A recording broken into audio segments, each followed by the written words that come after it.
Chapter 258. The fact that Immerse was already married was undoubtedly a bomb, blowing up everyone present and causing them to be unable to react for a moment. The young girl sitting beside the principal, although her stunned expression when she saw Immerse earlier was now a little more restrained, her gaze clearly shifted back and forth between Jin-won and Immerse, as if trying to determine whether he was really married or just found a random woman to be his shield. Jin-won felt that she had made the right decision to come today. Otherwise, if the principal really wanted to introduce his daughter to him, the result would only be unpleasant for both parties. Everyone had arrived and sat down. The school leader's adaptability was not bad. After being curious about Jin-won for a while, they changed the topic. The table was full of people related to the education industry. Most of them were leaders with high positions, and the topics they talked about were basically the same. For example, a school leader poured wine for another school leader and said in a fawning manner, "Director Chin, there are fewer top students in the XX department this year than in previous years. Don't be too strict with the results of this year's exams. Please take care of our unpopular subject." Conversations like this were basically the same, and the topics revolved around T University and T City's education industry. Jin-won listened to their conversation, eating quietly and appreciating the eloquence of these big shots in T City's education industry. The two leaders in their 30s picked up new chopsticks to put food in Jin-won's bowl.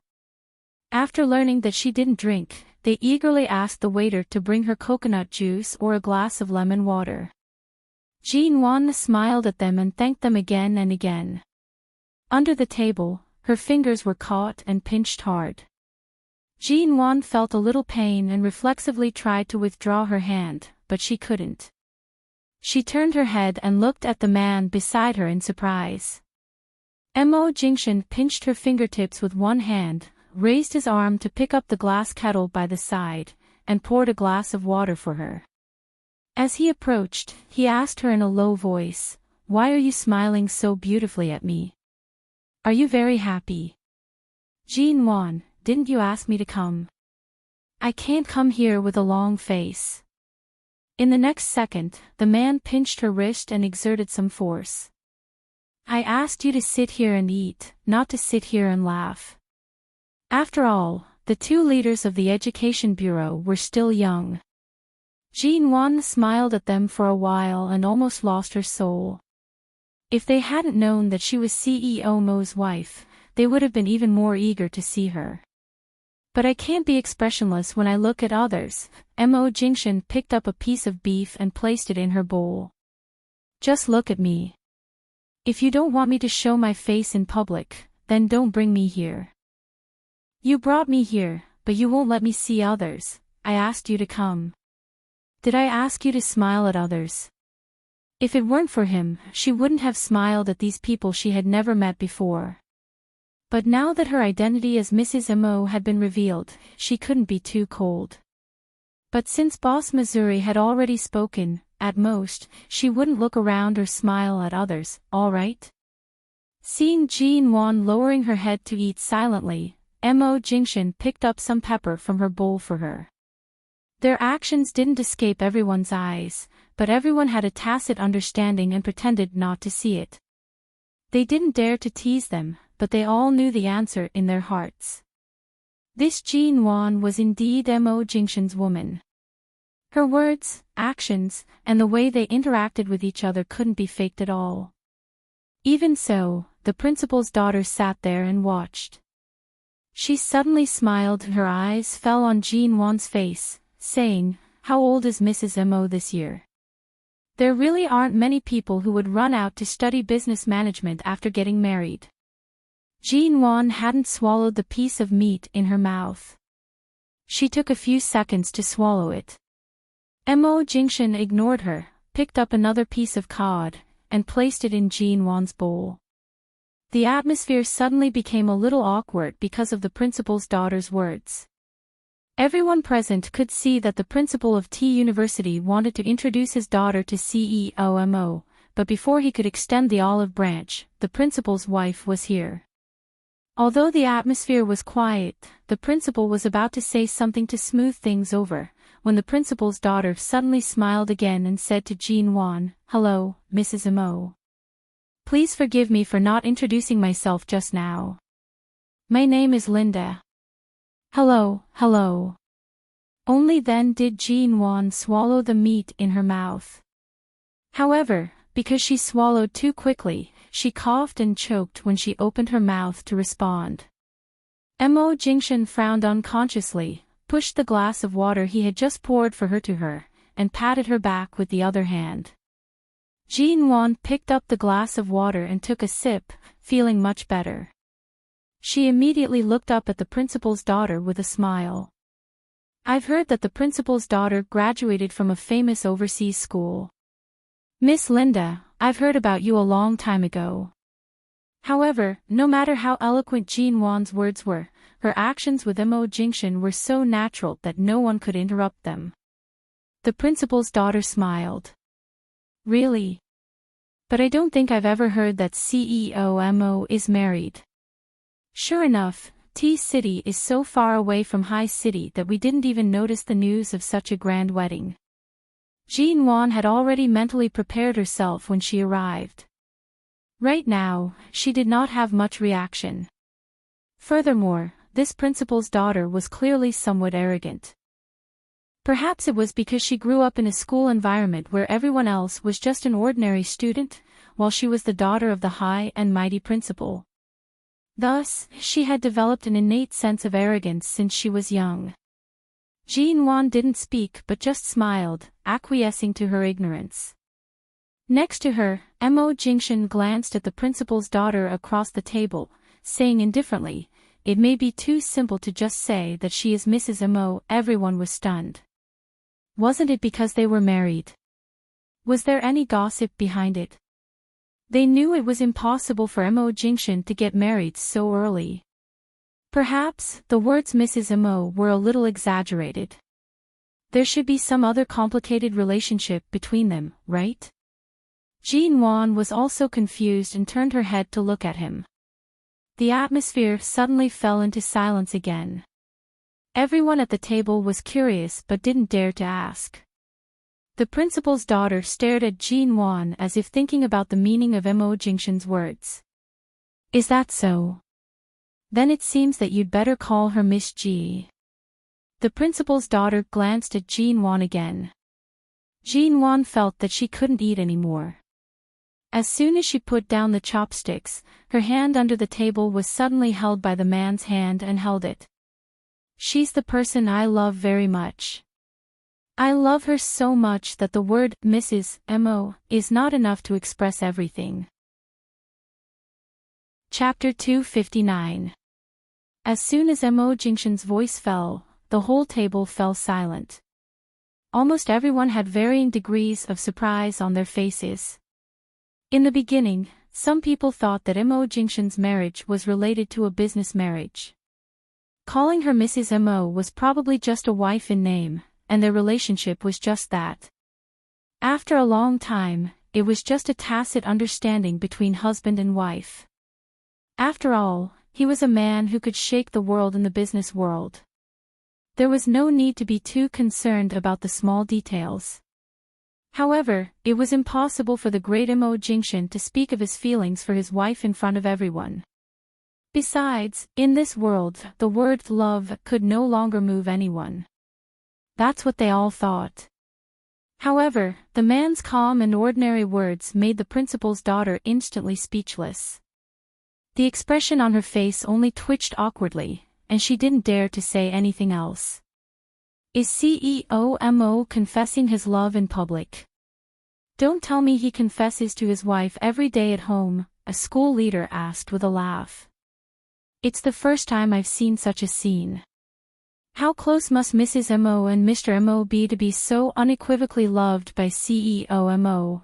I've lived so long, but I still have to see such a scene of dog abuse." "Yes, it's called dog abuse, right? It's a new term I heard from my students not long ago." Jean Wan's face began to burn. To avoid embarrassing herself with a red face, she hurriedly picked up the glass and drank the water calmly. The principal's daughter couldn't stand it anymore.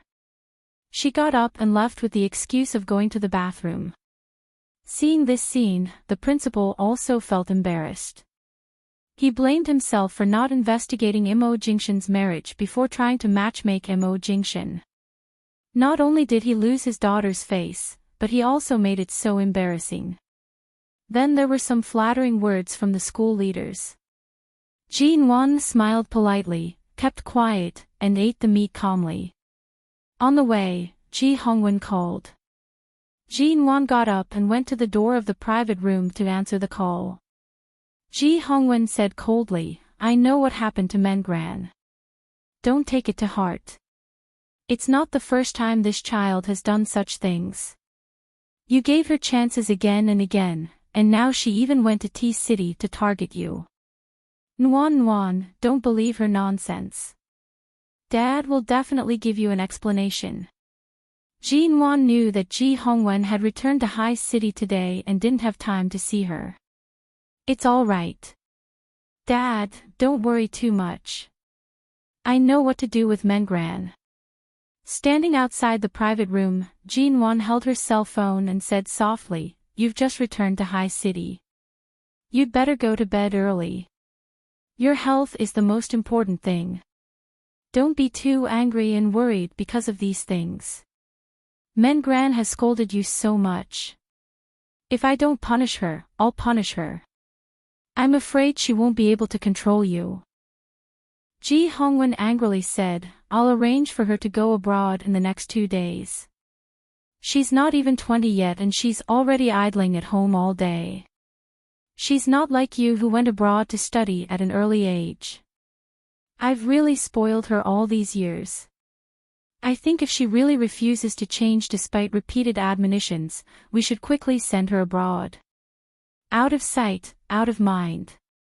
Her hands won't be able to stretch so far and won't be able to come back and pester you and Jingshin." Jin-won took a look at the time. "I'm eating out now. I don't know when I can go home. If you haven't gone to bed yet, I'll call you." Ji Hongwen was silent for a moment and then said, "Go on with your business. Don't call me." "But the things Mengran said to you, are you?" Jin-won said, "Dad, although she always makes a fuss, some things are not groundless. I hope I'll always be your daughter, but I want to know the truth. Now that I've grown up, I hope we can find a chance to talk about things that need to be made clear." "All right. You don't have much time left to study in T-City. Let's talk about it when you return to High City." Ji Hongwon understood what Jin-won meant. He couldn't comfort her by telling her to calm down and not think too much, because she was very calm now. Ji Hongwon's attitude confirmed what Mengran had said. Jin-won agreed, said a few more words, and hung up the phone. She had just put her cell phone back into her bag and was about to go back to the private room when the principal's daughter, who had just gone to the bathroom, came back. Jin-won nodded at her and stepped aside to let her in first. The principal's daughter didn't move but just stood at the door with a smile on her face, saying sweetly and softly, "Mrs. Mo, I'm sorry for offending you just now." As the daughter of a scholarly family, Miss Linda's EQ and IQ shouldn't be too bad. Although from a woman's point of view, Jin-won could understand how she felt when she came here for a blind date, only to be interrupted by someone else. Of course, this was only from the point of view of the principal and the principal's daughter, but for Imo Jingshin, it was nothing more than a dinner that he had been trying to refuse for many days. "How long have you and CEO Mo been married?" The principal's daughter couldn't help asking. Jin-won took a look at her. "We'll be married for more than a month." "Then it seems that I'm really ignorant. What I said just now. I was impulsive. Please don't mind, Mrs. Mo." The principal's daughter was sober. She knew that she couldn't get what she wanted, so she quickly accepted the reality and didn't want to offend CEO Mo or Mrs. Mo because of this. Obviously, she wanted to make up for what she said just now. But to be honest, Mo Jingshan's behavior just now was so clear that anyone who still dared to provoke Jin Wan was basically a fool. Mo Jingshan had obviously put Jin Wan in the most important position in his life. Who dared to provoke Jin Wan?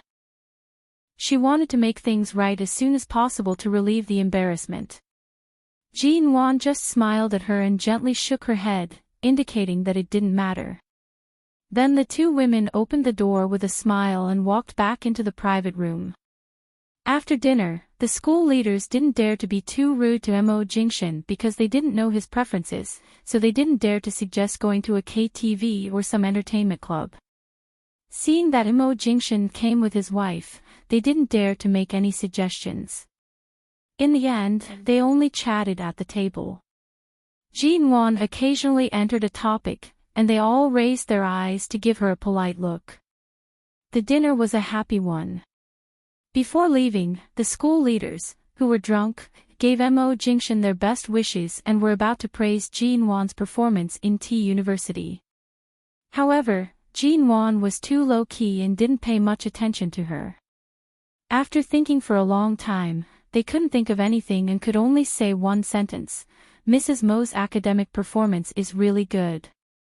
The corner of Jin Wan's mouth twitched. Chapter 260. It wasn't easy for Mo Jingshan to confess to her, and it was in public. Jin Wan hid this little bit of joy deep in her heart. She drove home, took a shower, changed her clothes, and sat on the sofa in the living room. They were so lovey-dovey that they inevitably kissed. As they kissed, the man felt that this position was not convenient enough. He simply held the woman's waist, lifted her up, and placed her on his lap. His warm thin lips moved from her lips to her chin, cheeks, and behind her ears. Then he moved down her neck from behind her ears. The man's kiss and breath traveled down from her collarbone, kissing her softness that was gradually perking up. His hand also silently reached under her nightgown. His warm palm held onto a soft ball, and his breathing gradually became heavier. Jin Wan was wearing a very ordinary nightgown. It was neither conservative nor sexy. It had to be taken off from the bottom up. Buzz, it was a text message. Jin Wan was pressed against the sofa by the man. Hearing this sound, she suddenly remembered that this was the sofa. Before returning to the bedroom, she was actually stripped clean. She immediately opened her eyes. Mo Jingshan paused for only a second. His low voice had been dyed hoarse by the Passion Valley. Don't mind it. Continue. With that, he held her chin and continued to kiss her. Jin Wan. Why did Boss Missouri like to do it on the sofa recently? My phone is ringing. I heard it. Let me take a look. It's just a text message. So I took a look. I don't usually have junk messages on my phone. Those that can be sent to me are basically people I know. And, no hurry. Don't mind it for now. Mo Jingshan. The sound of text messages did not stop ringing once. Several messages were sent over with a buzzing sound. Who would keep sending text messages in the middle of the night? Except for Xia Tian, no one else would be so crazy. No, get up. With the sound of the phone by her ear, Jin Wan could not concentrate. Mo Jingshan did not care. Earlier on, when he saw her smiling happily at others, he already wanted to press her down here and teach her a lesson. It wasn't easy for her to come back. How was she going to cooperate today? Why would she care about the person who sent her messages in the middle of the night? Jin Wan could not do anything to him, nor could she push him away. She bit her lip helplessly and said, "Let me take a look first. What if something happens? Can't I continue after reading it? One more minute won't make a difference." When she said that, he paused. He narrowed his eyes and said hoarsely, "I'll give you a minute. You'll pay me an hour." What a beast. Seeing that she didn't speak, he reached out to take off her panties. Fine, fine, fine. An hour it is. Anyway, even if you don't give me a minute, it's still up to you to decide how long we have to do it tonight. After balancing the benefits, she felt that it didn't matter whether she agreed to this request or not. She just had to give in verbally. As expected, Mo Jingshan stopped. Jin Wan hurriedly sat up, grabbed a handful of her messy hair behind her shoulders, and picked up her cell phone to take a look. Mo Jingshan saw the woman sitting on the sofa. Her clothes were almost peeled off. The air in the room was still a little cold. Seeing that she was sitting there looking at her cell phone without wrapping herself with her clothes, Mo Jingshan frowned and patiently waited for her to read the message. He then expressionlessly picked her up from the sofa and carried her back to the bedroom. He kicked the door open, put her on the bed, and lifted the quilt to cover her body that had been contaminated by the air. Sure enough, Jin Wan guessed right. Only Xia Tian dared to send such a bombshell message in the middle of the night. Xia Tian, boss, the performance report and financial list of the studio last month have been sent to your email. Boss G, please check it. Xia Tian, you really have a good eye. In the past 2 months, I didn't have to do anything at all. I just had to deal with the investors who came to negotiate the transfer of land and real estate. And I didn't touch the properties with a high market value under the studio's name. But some of the shops and small places with particularly good geographical locations that you bought sporadically were snatched up by those investors as treasures. Xia Tian, the lowest price they offered was enough for our studio to survive for several years. We made a net profit of more than 40 million yuan. I think the price can be raised further, so I didn't sell it. Anyway, you are not in a hurry to sell it. Xia Tian, by the way, I just wanted to ask you.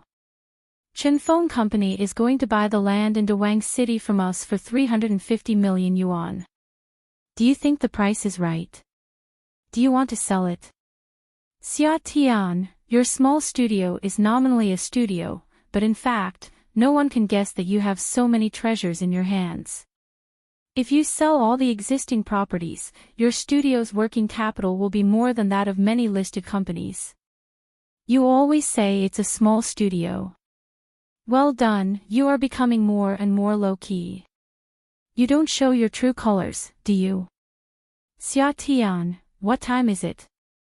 You don't even reply to my messages. Are you asleep, or are you rolling around in bed with your dear husband? Tut, tut, a guy who values love over friendship. Xia Tian, but then again, dear boss G, now that your studio is so rich, why are you still complaining about being poor every day? If I really break off my relationship with the Xia family, I may really have to rely on you to support me. Which leg of yours needs a pendant now? Make room for me. I want to hug it. Xia Tian, you have only taken over Han Tianyuan's company for a few months. You only spent 30 million yuan on this studio, didn't you? Yesterday, I checked the finance and projects, only to find that in just a few months, the profits have exceeded 10 times. Sure enough, you were right to insist on the road of real estate from the beginning. Then there was a lot of nagging. After reading it, Jin Wan directly replied, one day, you will see the profits increase by 100 times. In the next few years, it will definitely be a good time for the domestic real estate market to rise sharply. But the tree that stands out in the forest will be destroyed by the wind. It's good to keep a low profile. After all, there are so many real estate tycoons in China. If we are suppressed by these tycoons as soon as we start, we will have a hard time in the future. In less than a minute, Xia Tian replied her with a high five emoji. The two of them had a tacit understanding. Most of the time, as long as Jin Wan said a few words, they would understand each other's plans without saying anything more. When she put down the cell phone, Jin Wan found that Mo Jingshan was not in the bedroom. She grabbed her nightgown and put it on, lifted the quilt, and went into the bathroom. She tied up her homebun hair, turned on the tap, and washed her face with cold water to cool down the crimson color on her face. When she looked in the mirror, she saw a string of light and shallow hickeys left on her neck. Chapter 261. Although the hickey was not too serious, Jinwan still insisted on not letting Immerse bite her neck at night. However, this man did the exact opposite. The more she resisted, the harder he kissed. In the end, he bullied her on the bed until she could only moan and beg for mercy. Only then did he stop ravaging her neck. However, the strength of his lower body only increased. In the latter half of the night, Jinwan discovered that the man by her side was not around. When she woke up, she saw that he was in the living room. He seemed to have just received a call. Seeing that Jinwan was awake, he placed the phone down and tossed it on the sofa. "Why are you awake? Do you still have a lot of work to do in High City? Actually, you don't have to stay in T City to accompany me. I can return to High City in a month. Won't it disturb your work if you accompany me here? I haven't been idle in T City recently. The working style of the subsidiary company is no different from that of High City. It's just that the working environment is different." Immerse glanced at her. "It's not that many days. It's rare for me to have enough time to accompany you. Isn't that good?" Having enough time to accompany her meant that he had enough time to sleep with her, tease her, and look at her. "I feel that work is more important right now. After I return to High City, I don't have anywhere else to go. When the time comes, we can accompany each other." Jinwan felt that if she continued to be slept with by him every day, she really would not have the energy to focus on her studies. Although she was first in the test for the first half of the month, she was really afraid that if this continued, her results for the next half of the month would plummet. After all, as long as this man was by her side, she would not be able to focus on anything else. Her entire mind would be teased by him. "We're husband and wife. We can't not spend time alone. If you're worried that you'll be affected because of me, in the future, I won't enter when you're revising in the study." Immerse smiled faintly. It was clear that he had seen through her thoughts. "Agreeing to let you study here is already my biggest concession. I'll make time to accompany you. Don't tell me you still want to live apart from me." Jinwan glared at him with sleepy eyes, speechless. "If you have to keep your distance from me so that you can study in peace." The man had already walked over and led her back to the bedroom. He carried her back to the bed and placed his palm on her heart. His tone was meaningful. "That means you can't control your heart. You can't calm down when you see me. Can you blame me for that?" Jinwan, was it because she had suddenly woken up in the middle of the night, so her mind was still a little muddled? How did he manage to convince her with just a few words? Immerse saw that she wanted to defend herself but felt that he was right. He held her face with a dark gaze and gave her a lingering kiss. "You don't want to sleep anymore. I let you go early because I heard you begging for mercy. If you don't want to sleep, I don't mind continuing to enjoy myself until I'm satisfied." When the kiss ended, Jinwan's eyes immediately became misty. She tried hard to control her breathing. She couldn't help but press her legs together to prevent his hand from entering her. In Immerse's eyes, it was as though a fire had been thrown into his already dark eyes. "You did it on purpose." He bit her lips hoarsely. "Earlier, I realized you weren't here and suddenly woke up. I'm still sleepy." Jinwan turned her face away and leaned into his embrace. Tonight, he only wanted to do it once before letting her go. However, back then, he had used a lot of force. Even though she had showered and slept, she still felt that her body was extremely sensitive in his embrace. Could it be that in the past, it had been too long? Now that he had let her go this time, she suddenly felt uncomfortable. She had actually become this sensitive after just a few words. Mo Jingshan's dark gaze landed on her face. His dark eyes carried a hint of suppressed laughter as he patted her back. Seeing that Jin Wan was really curled up in his embrace, he did not force her to continue. He rubbed her head, indicating for her to sleep peacefully. 2 days later, Jin Wan received a call from Auntie Chin. Auntie Chin was the Ji family's helper. She had watched Jin Wan and Ji Mengran grow up. Eldest Miss, Director Ji wants to send second Miss overseas. He has even booked the school and plane tickets. For the past 2 days, he has locked second Miss up at home and has even sent bodyguards to keep a close eye on her. Second Miss hasn't eaten for 2 to 3 days, but Director Ji still insists on sending her overseas. He won't allow her to stay in Haiqing. He won't allow anyone to plead for her. Your relationship with second Miss is the best. Director Ji usually listens to your suggestions. Hurry and plead for her. Auntie Chin's voice came from the phone. Her heart ached and she was anxious. In the Ji family, perhaps only Auntie Chin did not know what stage Jin Wan and Ji Mingran's relationship had reached. She had personally watched the 2 children grow up. Right now, they were no longer as close as they were when they were young. The entanglement between them was not something that could be explained with just a few words.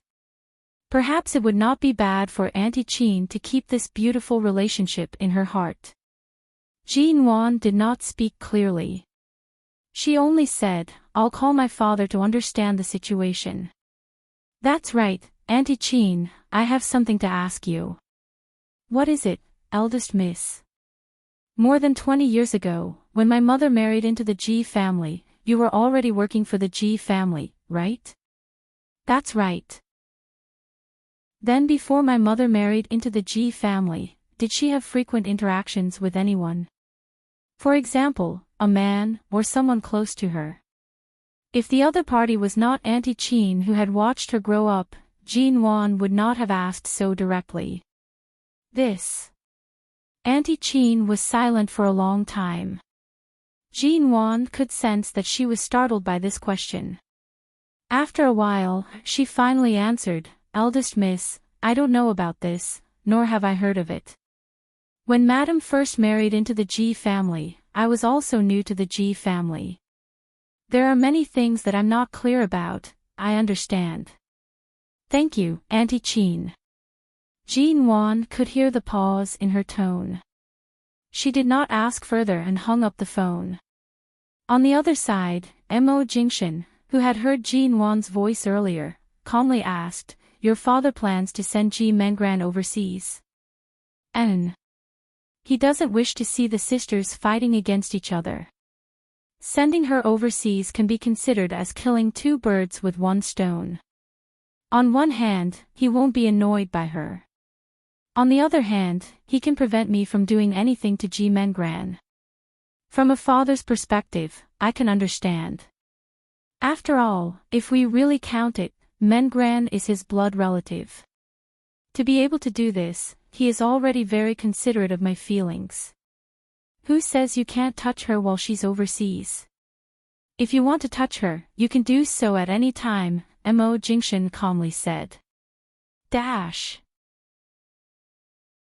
Chapter 262.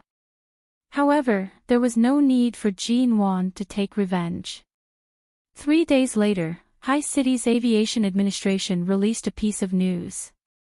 Flight BA-168 from Hai City to London, England, had an air crash over the Pacific Ocean due to an unknown malfunction. 57 Chinese people, 108 British people, and dozens of passengers from other countries had died on the plane. China and England had already deployed maritime rescue teams to search and rescue, but based on the weather conditions and the surrounding environment of the accident, it was estimated that almost no one had survived. After learning of this news, Jin Wan subconsciously called Ji Hongwen. However, there was no answer for a long time. She stood before the floor-to-ceiling windows of her apartment in T-City, looking toward the Pacific Ocean. The day before yesterday, she had called Auntie Chin again and learned that Ji Mengran had taken off from High City this morning. She was on the plane that crashed, Flight BA-168. Jean Wan did not find it hard to accept the news of a so-called sister who had troubled her in both her previous lives. However, her first reaction was that Ji Hongwen would definitely not be able to take it. Ji Hongwen's call remained unanswered for a long time. Jean Wan decided to call Auntie Chin again. When she picked up the call, Auntie Chin was crying the entire time. She said that Director Ji's condition was not too good. After learning of the plane crash, he had locked himself in his office and had not come out for several hours. No one in the company dared to barge in. Jean Wan would never forgive him no matter what. However, in Ji Hongwen's eyes, Ji Mengran was still his biological daughter. The moment Imo Jingshan entered, he saw that Jean Wan had put on her clothes and was preparing to leave. It's already 6 in the evening. Where are you going? I'm going back to High City tonight. I don't know if I can make it back tomorrow morning. Tomorrow, have Feng Ling help me apply for leave from Professor Lin. Jean Wan anxiously spoke and prepared to leave. Mo Jingshan glanced at her and reached out to hold her wrist, bringing her back. At the same time, he placed her bag down. Right now, even if you rush to the airport, the earliest flight back to High City will be after midnight. There's no use going to the airport now. Calm down first. Tell me, why are you going back? Mengran went to London today. Something happened to her flight. I'm afraid my dad won't be able to take it. I have to go back to see him. Jean Wan did not believe that Mo Jingshan did not know about such a big piece of news. News of a plane crash would usually be reported immediately in the country. There was indeed a plane crash on the flight from High City to London. After receiving the news in the afternoon, I sent someone to check with the airline company. Ji Mengran didn't board the plane. She was only temporarily included in the missing list. Mo Jingshan stared at Jean Wan's slightly pale face and said lightly. Jean Wan looked at him, opened her mouth, and finally calmed down. She didn't speak at first, as if to make sure he was telling the truth. Then she picked up her cell phone and called Ji Hongwen, but he still didn't answer. But my dad isn't answering his phone now, and the people from his company don't dare to enter his office to look for him. I'm worried. Director Ji has been through many trials and tribulations in the business world. His mental fortitude won't be so weak. I'll send Shenmue to Ji Corporation to take a look and have him inform Director Ji that Ji Mengran didn't board the plane. Mo Jingshan pressed her arm. Don't panic. Leave it to me. That's right, Shenmue did not follow Mo Jingshan to T-City. Shenmue was still in High City. As Mo Jingshan's most capable assistant, he would definitely have a way to enter the Ji Corporation to meet her father. Jean Wan nodded, turning her gaze toward Mo Jingshan. Mo Jingshan knew that she was a little anxious and did not say much. He only patted the back of her hand comfortingly and picked up his phone to call Shenmue. After personally hearing Mo Jingshan's instructions, Jean Wan glanced at her cell phone.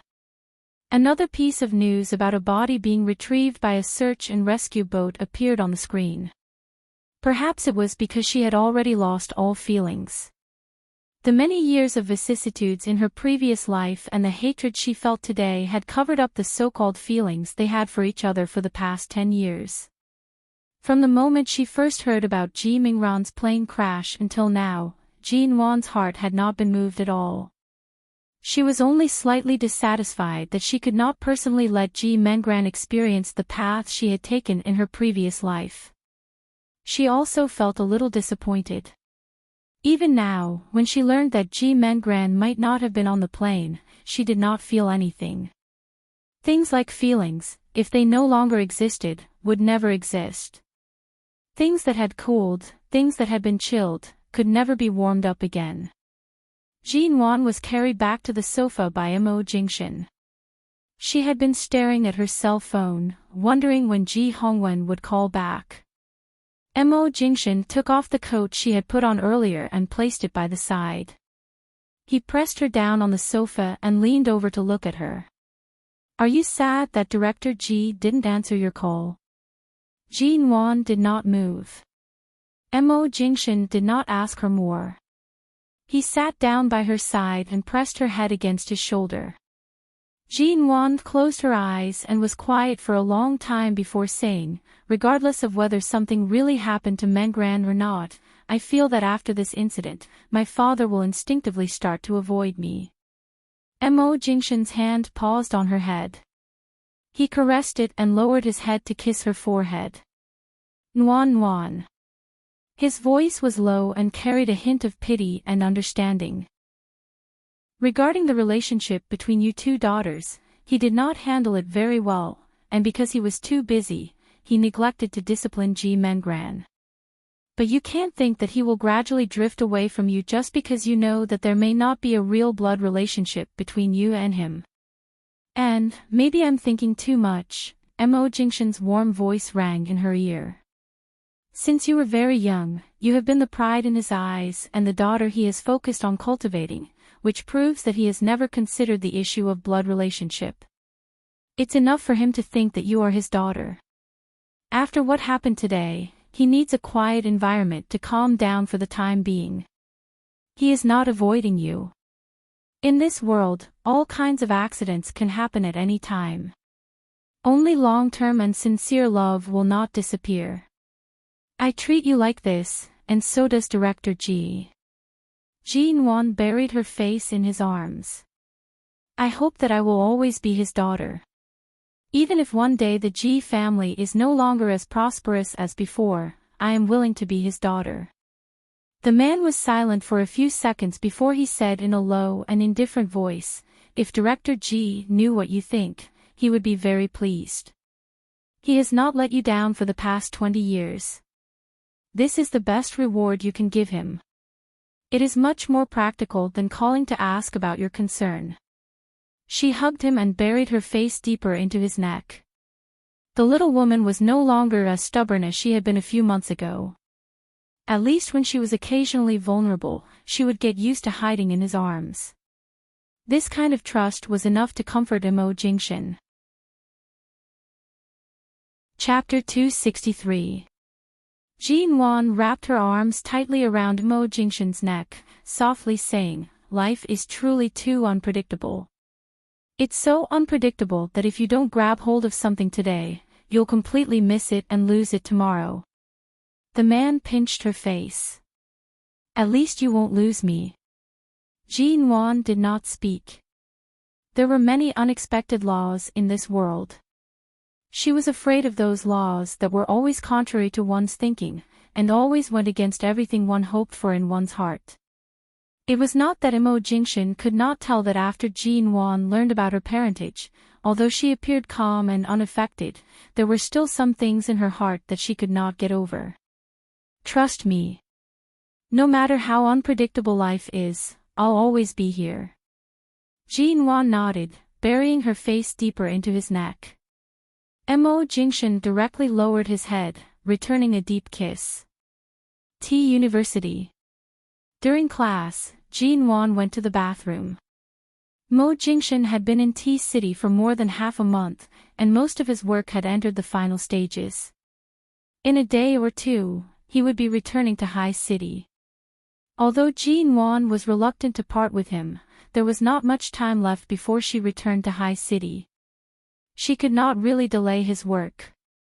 After all, for her sake, Mo Jingshan had already increased the workload in T City to the maximum. He had also extended the time limit as much as possible. It was precisely because they were about to separate again that Jinwan was almost squeezed dry by Mo Jingshan for the past 2 nights. It was not an exaggeration to say that they were entangled to death. Ling Feifei followed him into the bathroom. Seeing that Jinwan was there, she approached and symbolically washed her hands. She squeezed some hand sanitizer on and turned to look at the light blue turtleneck Jean-Wan was wearing. She revealed a harmless smile. Jean-Wan, don't tell me you and Feng Ling really know each other. Previously, when you were in the dormitory, your relationship had always been mysterious. Recently, I haven't seen Feng Ling, and you haven't returned to the dormitory for more than half a month. Bai Wei and I have been missing the two of you. Jean-Wan glanced at her, raised her hand under the dryer, and unhurriedly blew on it. As she blew, she said lightly, "It's not surprising that you suspect the relationship between me and Feng Ling, but if you say you miss us, forget it. If we're not here, won't you have a place to put your luggage?" How would I dare to put it there? Don't mention luggage, even if I toss a piece of clothing onto your bed, Bai Wei won't be able to resist reprimanding me. She'll insist that the two of you haven't returned to the dormitory recently and that the bed is still yours. Although you and Feng Ling aren't in this dormitory, there's still Bai Wei watching over it. Ling Feifei rubbed her hands as she spoke. She then deliberately glanced at Jean-Wan's clothes. T-City isn't as cold as High City. Why are you wearing a turtleneck here? Aren't you hot? Jean-Wan's eyelids lifted, her lips revealing a hint of mockery. What are you trying to find out from me again? Towards a small character like Ling Feifei, she did not wish to waste any time beating around the bush. Soon, they would be going their separate ways. Why did this Ling Feifei look down on her so much? When they were living together, she found fault with her. Now that they were living together, she still wanted to find fault with her. Jean-Wan did not know which thorn in her had pricked her. If she did not touch her, it would itch. Ling Feifei looked at Jean-Wan's usual indifferent expression, her delicate, fair face remaining indifferent. After washing her hands, Ling Feifei pulled out a piece of tissue. As she wiped her hands, she said, "Earlier in the classroom, I saw a red thing around your neck. I didn't get a good look at it before it was covered by your collar. Don't tell me you were injured while you were living outside the school. Let me take a look. Is the injury serious?" As she spoke, Ling Feifei suddenly raised her hand to tug at Jean-Wan's collar. Jean-Wan was expressionless as she raised her hand to block it. At the same time, she curved her lips lazily and coldly. She smiled ambiguously. "When did you become so concerned about me? You could even notice such a small mark on my neck, and you even followed me to the bathroom to take a look." After hearing her words, Ling Feifei's lips curved in an unfriendly manner. "Jean-Wan, as expected, you have a guilty conscience." Jean-Wan shook off her hand, casually tidied up her clothes, and turned to walk out. Ling Feifei could not hold back her anger and directly followed her. Jean-Wan heard her footsteps but ignored them. As she walked, she slowly patted away the non-existent dust on her body. Even if you hid well, you were still discovered. Didn't you just find an opportunity to hug CEO Mo's thigh? Why, do you feel good fooling around with CEO Mo behind his wife's back? Ling Feifei spoke with a sour tone as she leaned close to Jean-Wan's ear.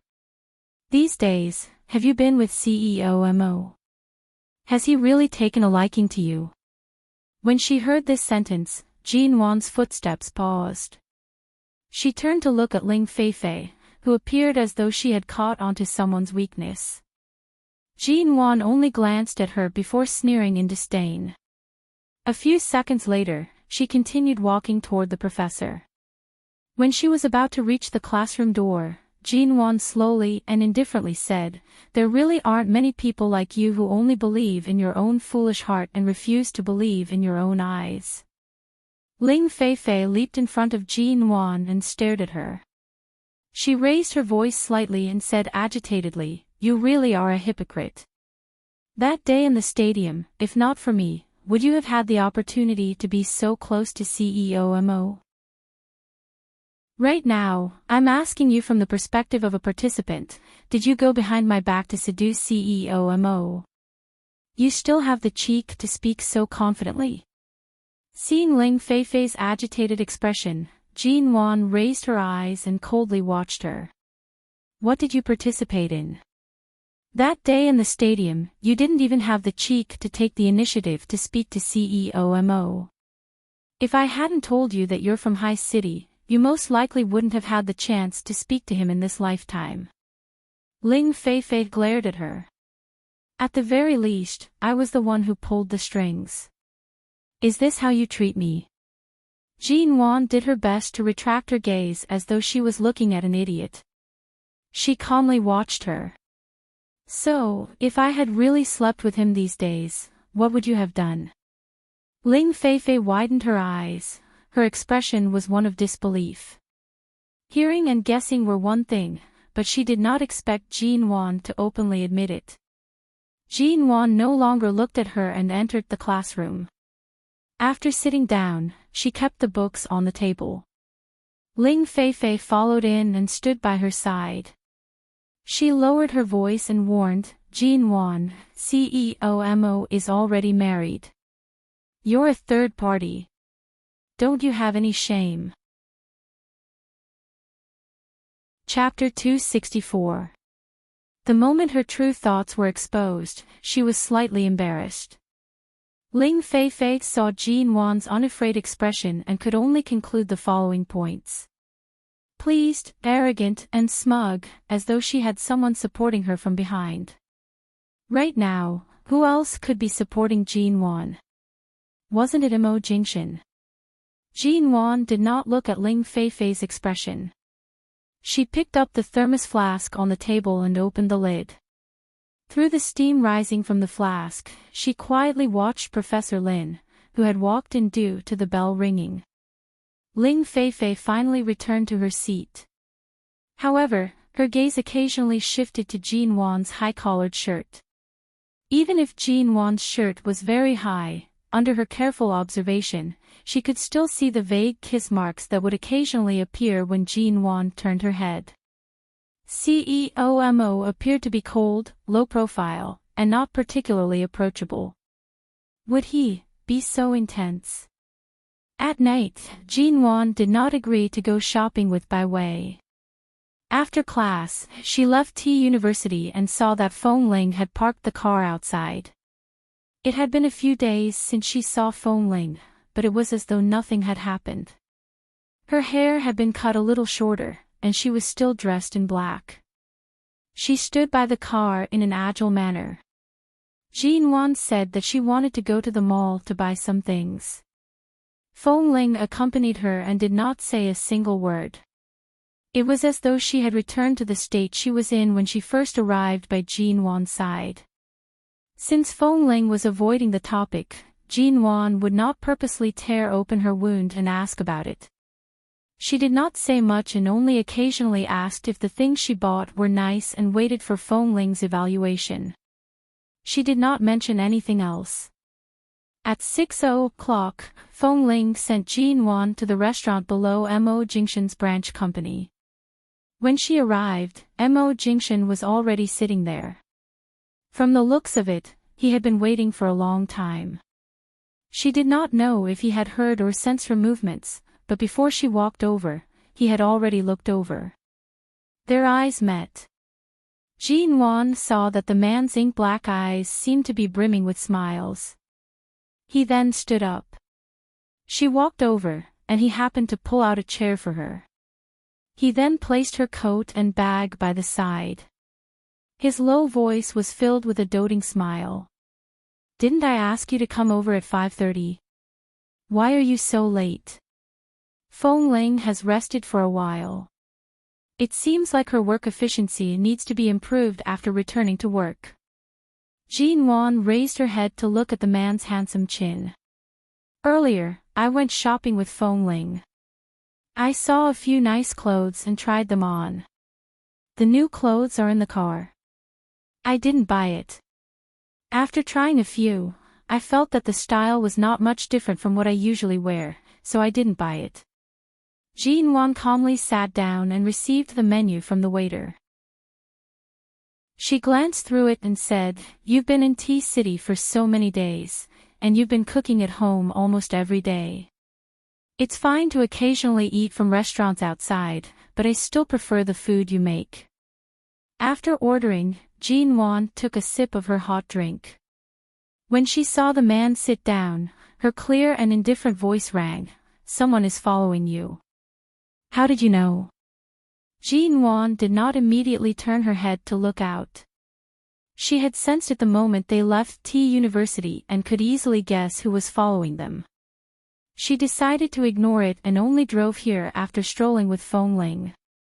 However, the other party was still following them. Such a low-end method of following. The car is parked right behind Fong Ling's car. "Who is it?" Mo Jingshan asked mildly. Ji-wan placed her cup down, pursing her lips slightly. "It should be Ling Feifei. She suspects that I'm seducing a married man like you. She's probably trying to take some evidence to threaten me." "Oh, right. She might even be able to extort some conditions from you that you normally wouldn't agree to." Mo Jingshan found it funny to see her impatient expression. School and work are on two completely different levels of intelligence. You sure can endure it. What else can I do? You were right last time. Being too serious with this kind of child will only lower my intelligence. Ji-wan watched the man's smiling eyes and pursed her lips. "I just need to persevere for 2 more weeks. After the T University anniversary and the final test, I can return to High City's embrace." Mo Jingshan raised his brows. "You plan on attending the anniversary?" "I didn't attend it when I was still a student. Since I've encountered it this time, I might as well participate. Earlier, I was preparing to buy clothes for the anniversary. I didn't want to be too high-profile or too casual. After searching for a long time, I couldn't find anything suitable." The man watched her, smiling mildly. "I'll return to High City tomorrow night. Tonight, I'll accompany you to shop for clothes." "No need, there's no rush. When the time comes, just pick one from my wardrobe." From the corner of her eyes, Ji-wan saw that Ling Feifei's car was still parked outside. The car window was rolled down slightly. She was most likely secretly taking photos. She did not turn back to look. She only held on to the cup of hot drink, asking, "How's my dad?" The day before yesterday, after Ji Hongwen met with Shinmu, he did call Ji-wan. However, he only said a few simple words of concern and did not speak further. Right now, it was still uncertain if Ji Mengran had gone missing or met with a mishap. If she had not met with a mishap, why was there still no news of her? However, Mo Jingshan had found out that Ji Mengran did not board the plane. It was impossible for someone to disappear just like that, much less coincidentally during a plane crash. Under such circumstances, it was not appropriate for Ji-wan to call back frequently to ask about it. After all, even if Ji-wan was not the mastermind behind Ji Mingran's departure, she was still the main reason behind it. He's still waiting for news. His emotions are more stable than you think. There's no need to worry. My dad is someone who is very good at controlling and hiding his emotions. If not for that, I wouldn't have only found out about my identity from someone else's mouth at such an old age." At this moment, the waiter placed a bowl of borscht on the table. Mo Jingshan scooped some soup and placed it in front of Ji-wan. His deep eyes carried a hint of gentleness. "Don't get to the bottom of everything. It's most important to stabilize your own state of mind." Ji-wan looked at his handsome face and glanced out of the corner of her eyes. "If that crazy girl outside uses the photos she secretly took today to threaten you, a married man, or to threaten me, what do you think I should do when such a senseless situation happens?" Ji-wan did not plan on letting Ji Hongwen's matter affect the mood of this meal. She took the initiative and decisively changed the topic. The man smiled. His long arm reached over to touch her head. He chuckled softly. Will you make her regret looking down on you for the past 3 months, or will you use the title of the real Mrs. M.O. to slap her face?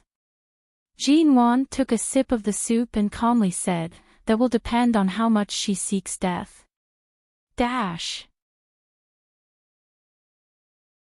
Chapter 265. Mo Jingshan raised his brows slightly, speaking in a low and heavy voice. After returning to High City, it won't be as relaxing as it is in T-City. Since you're still here, cherish your last month of school life and spend some time with your friends. Don't be too hard on yourself. Hearing his words, Jean Wan suddenly felt that her delicate nose was about to turn sour. Previously, Mo Jingshan had said that when he left, he couldn't wake her up.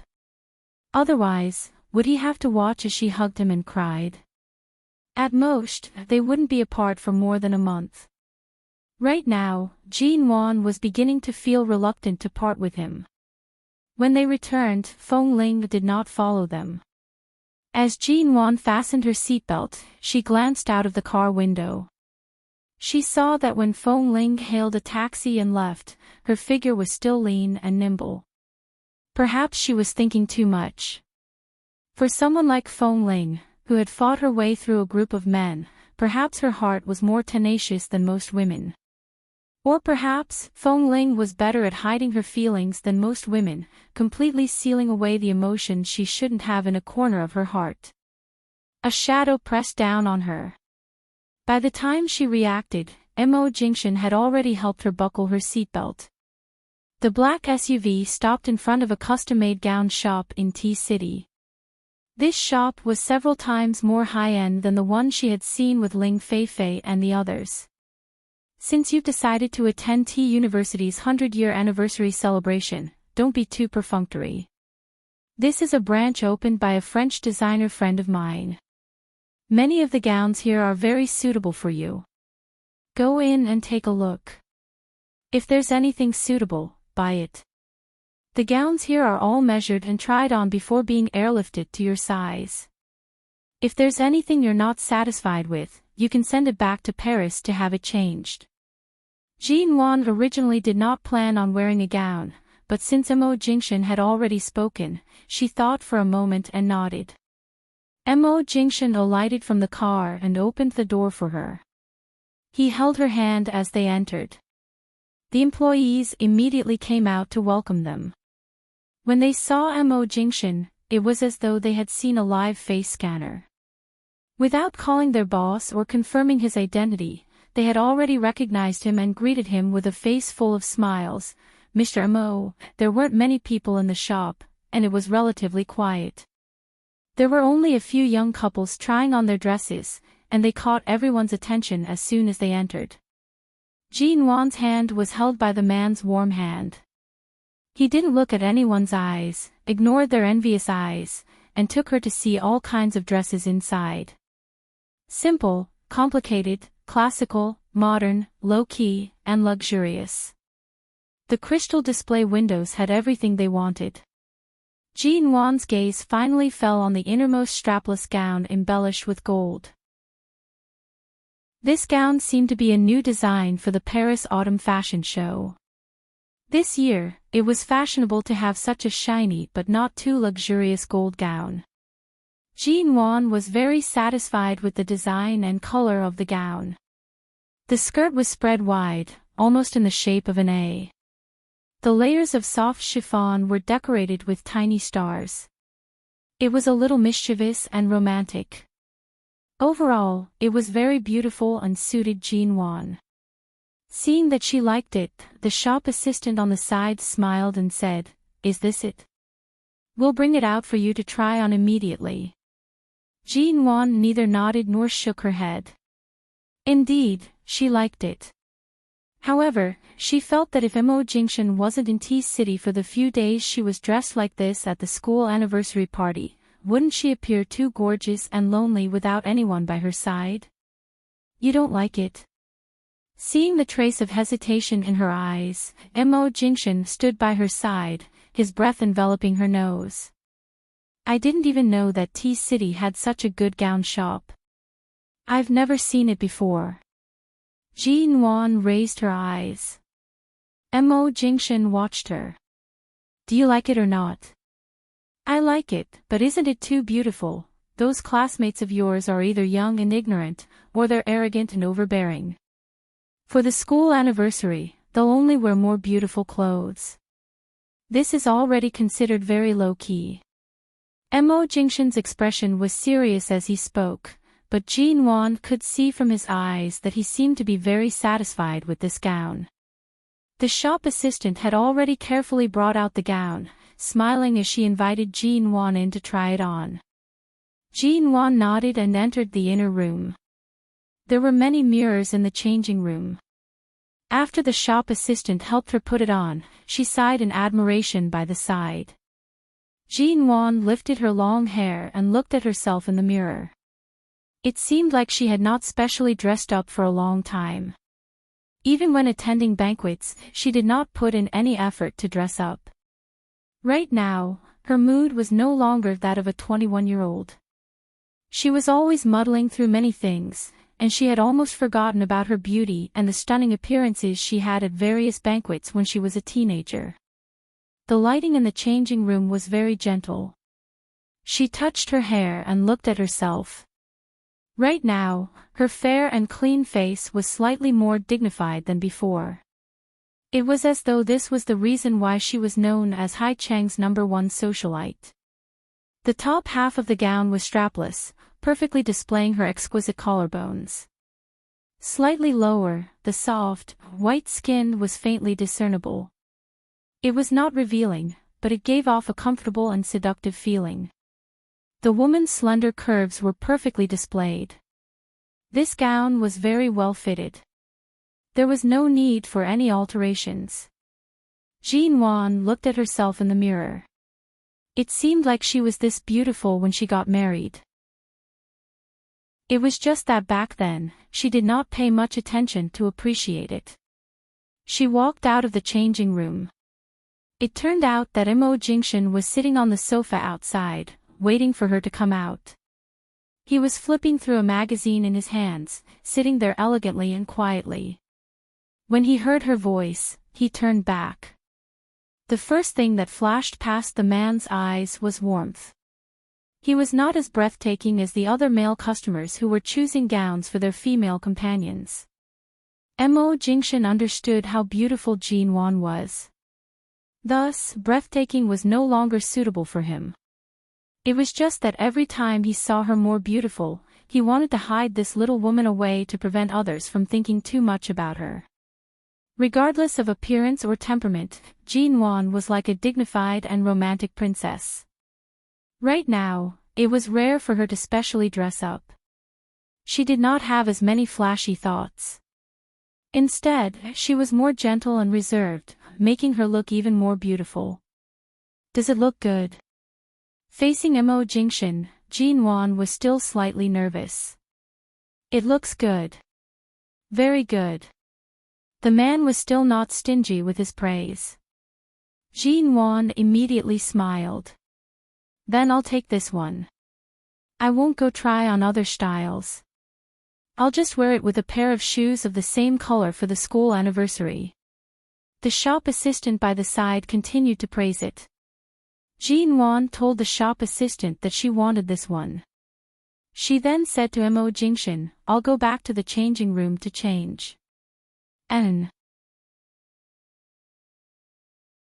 Chapter 266. Ji Nuan was startled and subconsciously stepped back. However, this movement was caught by the man's eyes. He held her waist with one hand, and under the envious and heckling gazes of the shop assistants, he brought her into the fitting room.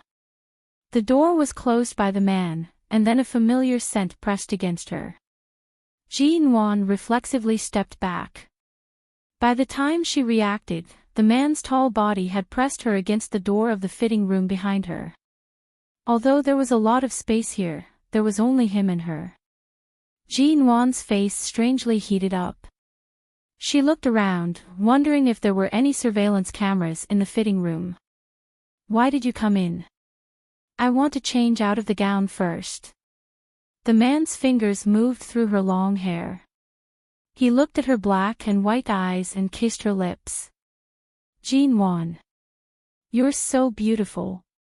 I want to kiss you first, the man said hoarsely against her lips. Jean Wan, he drove home and entered the door. The lights in the living room were not turned on in time. Mo Jingshan held her face with one hand, lowered his head, and kissed her lips harshly, continuing what he had been restraining himself in the fitting room. After kissing for a while, Jean Wan put her hand against his chest and breathed through the gap between their lips. However, in the next second, her face was forced by the man again. He kissed the corner of her lips, and his ink-like eyes were filled with endless darkness, almost swallowing her up. Still hiding. Jean Wan blinked. Why do I feel that you're especially eager today? Because you're returning to High City tomorrow night, as if you're going straight to the battlefield. In the past, no matter what, Mo Jingshan had always been exceptionally patient with her. Each time, when the conditions were right, success would come naturally. But now, after changing out of the gown, she was forced out of that shop, forced into the car, and then directly pressed against the wall after returning. Mo Jingshan lowered his eyes to look at her and said indifferently, "You're right. I'm indeed planning to go straight to the battlefield and return to High City tomorrow night. Can't I devour you clean tonight?" Jean Wan. Then isn't this too cruel? Treating me to dinner tonight, bringing me to buy a gown, and now that we're home, you're so direct. I'm almost suspecting that I'm not your wife, but a little mistress whom you rarely get to have fun with. The man chuckled hoarsely, but ignored her words. He reached his hand under her waist, pulled down the zipper of her skirt, and quickly peeled off her skirt. Jean Wan rushed to hold his hand. She blushed in fright at the way he was going to do it without any foreplay. Mo Jingshan. He lowered his head and kissed her cheek, chuckling hoarsely. Just now in the fitting room, you obviously couldn't control yourself. Now that we're home, do you still need me to tease you again? Wasn't it already prepared? This man. Jean Wan felt as though something was about to explode in her head.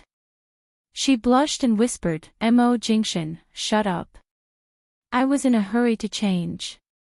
I didn't. Before she could finish speaking, her skirt had already been peeled off. The man raised his hand, and the skirt was tossed out, landing on the carpet near the sofa. He then pressed her into his embrace, pressing his lower body tightly against hers. She could clearly feel that right now, he was indeed in a state where he needed to rush to the battlefield. Jean Wan, in the past, why did she feel that this man had a pure heart and few desires? His abstinence was most likely a facade for outsiders to see. The man's hand came to peel off her top again. Jean Wan rushed to grab his hand tightly. Mo Jingshan narrowed his eyes, his hoarse voice softly coaxing by her ear. "Let go, N." Jean Wan raised her eyes to look at his handsome face. She looked at his seductive, ink-colored gaze. His eyes were focused and filled with a rare urgency. All of a sudden, Jean Wan's heart was filled with an indescribable sense of accomplishment. For someone like him to be unable to control himself, aside from their mutual habits and desire for each other's bodies, it was also because he had once said that he loved her very much. His feelings for her were so deep that even the words Mrs. Mo were insufficient to express it. He belonged only to her. The moment this thought entered her mind, Jean Wan suddenly stood on her tiptoes to take the initiative to kiss him. In an instant, the man who originally wanted to peel off her clothes gave up on this momentary tug. Without any hesitation, he carried her up. As Jean Wan softly cried out, he bent down to seal her lips and rushed into the bedroom, pressing her onto the large, soft bed. His soft kisses moved to the back of her ear. His low, husky voice pounded against her eardrums. You probably don't know how much self-control I had to use in the fitting room to not tear off your gown and harshly fuck you there. Jean Wan did not know how beautiful she was when she wore that gown to the point where the man could not control himself. However, for some reason, she had a very accurate intuition that tonight, she would most likely die under his body. Even if she did not die, she would at least be half dead. To Mo Jingshan, the short separation that was about to come could be as short as a week or as long as a month.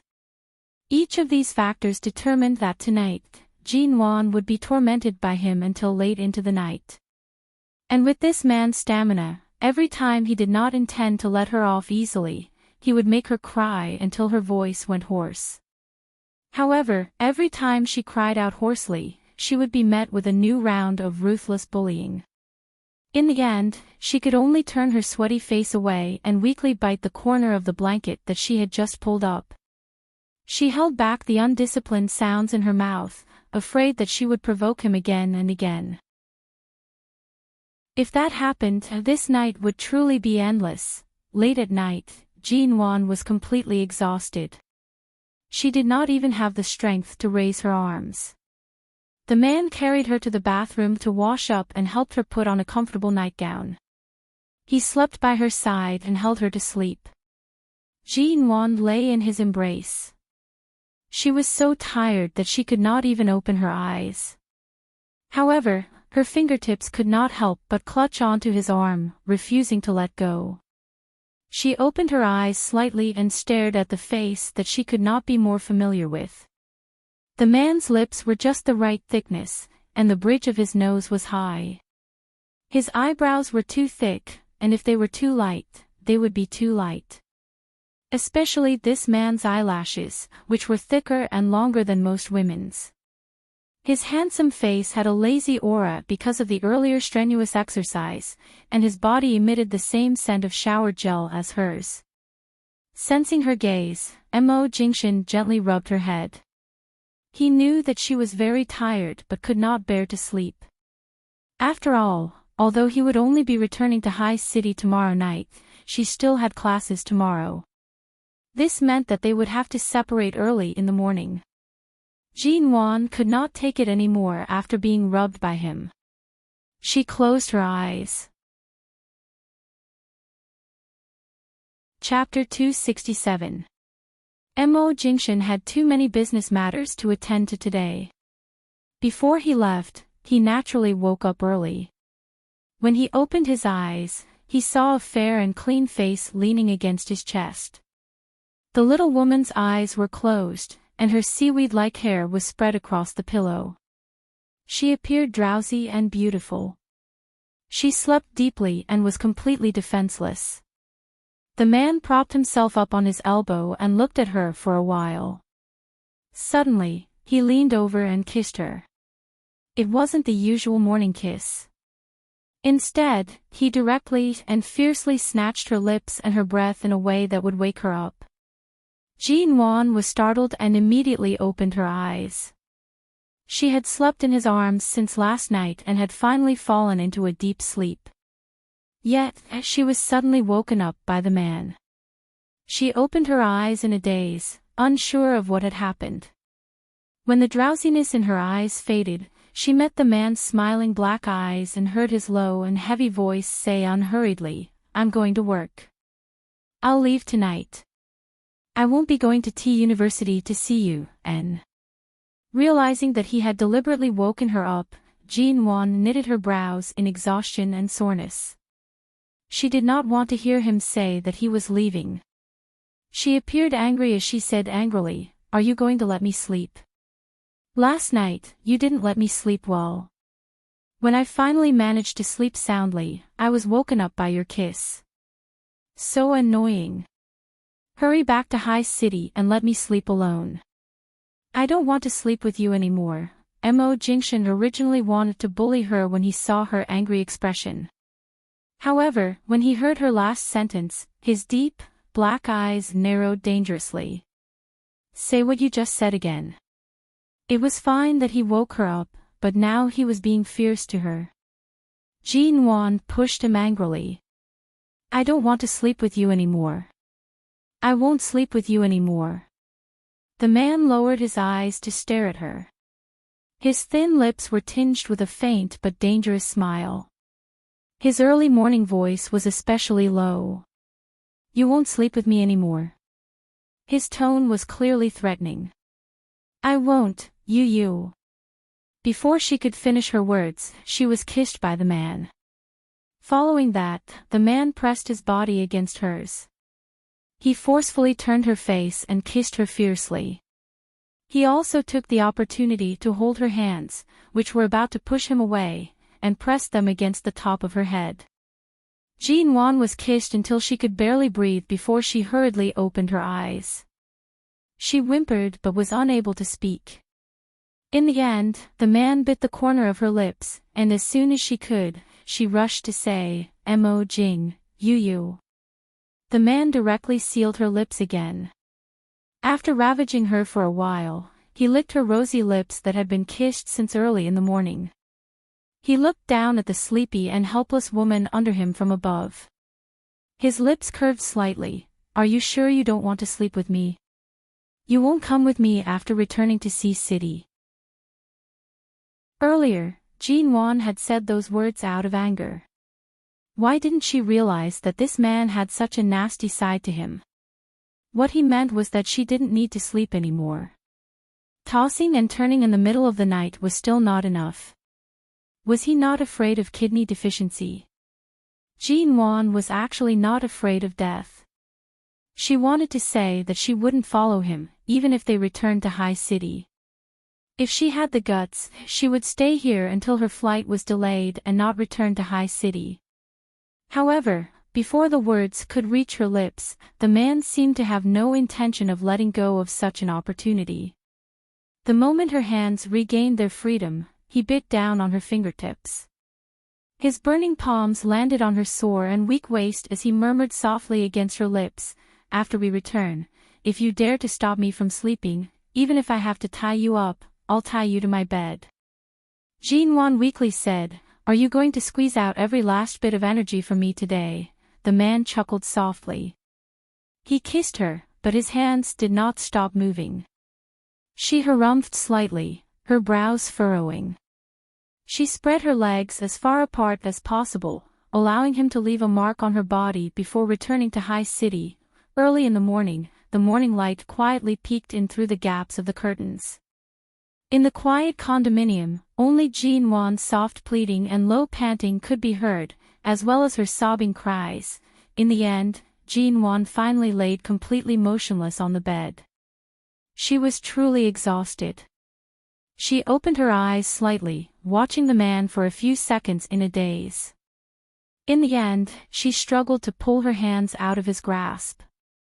In the end, she bit her lips and said, If you continue to be so unrestrained in the future, I really won't sleep with you anymore. The man's lips curved slightly. He pinched her face pitifully and did not continue kissing her. He only gently kissed her lips. Be good, continue sleeping. After saying this, he got up from her body and covered her with the blanket again. In the end, when the man finally got off the bed, his hand was held by the person on the bed. He turned around, lowering his head to look at her. The sunlight that sneaked in through the gaps of the curtains landed on the man's body. It was as though the tall man was framed with a layer of gold. He was as handsome as a god. After returning to High City, remember to call me every day when you're not busy. Otherwise, I won't know when you're busy or when you're in a meeting. I won't even be able to call you. Mo Jingshan looked at her delicate and charming appearance. His thin lips curved up, tainted with a doting taste. I understand. He couldn't help but reach out to pinch her face again. He then got up and closed the gap between the curtains, blocking the ray of sunlight so as not to disturb her sleep. The result of being completely exhausted was that by the time Jin Wan finally got up, it was already noon. Mo Jingshan had kept breakfast warm in the kitchen before he left. She could eat it immediately after waking up. After washing up, Jean Wan took out breakfast and sat by the dining table. As she ate, she felt that her legs were trembling uncontrollably. Why did she court death and provoke him this morning? She clearly knew that when he returned to High City today, he would definitely find a way to eat her up inside and out. In the end, this morning, she simply walked right into his trap. Originally, Mo Jingshan was deliberately seducing her, but in the end, she really gave him a chance. After Jean Wan finished eating, she straightened up and brought the utensils back to the kitchen. She had just turned on the dishwasher when she suddenly heard the phone on the dining table ring. She rushed to wash her hands, wiped the water off, and walked out. She picked up the phone and saw that it was Feng Ling calling. She immediately pressed the button to answer.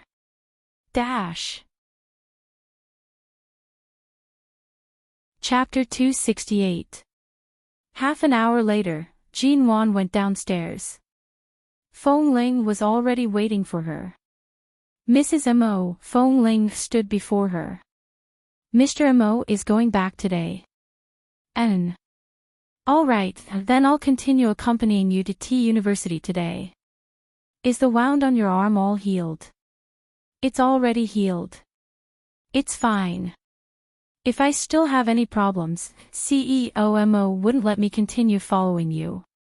On the way back to T University, Jean Wan casually said, I noticed that you've cut your hair short again.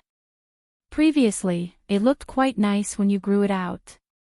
Now that you've suddenly cut it so short, those who don't know might think that the person by my side is not a female bodyguard but a handsome, fair-skinned man.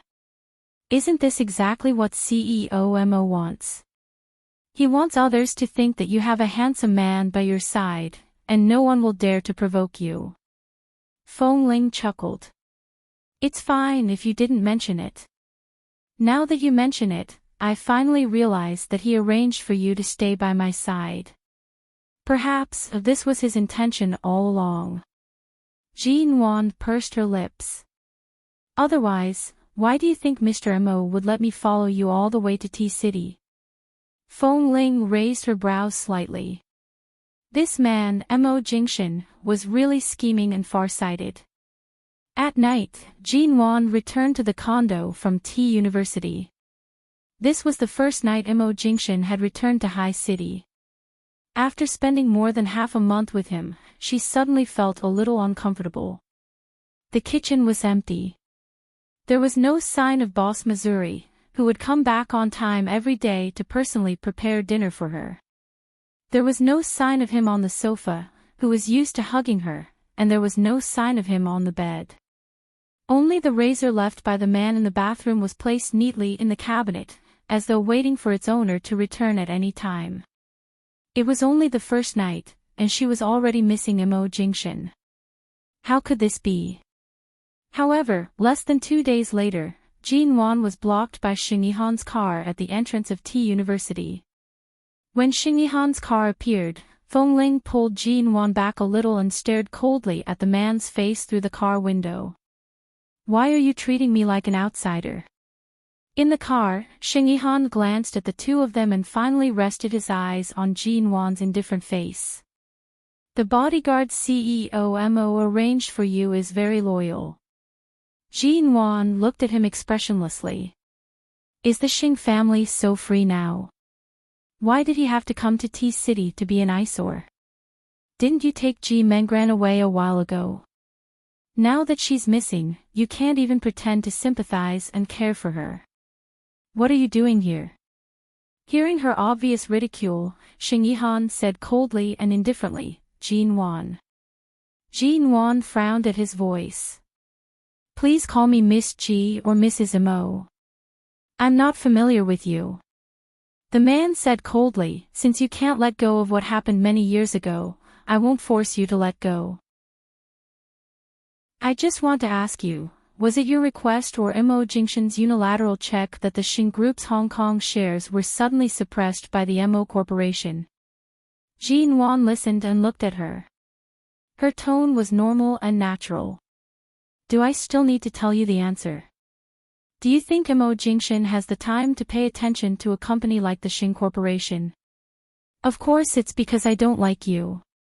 Xing Yihan smiled coldly and mockingly. Mo Jingshin has been suppressing the Xing group for a long time.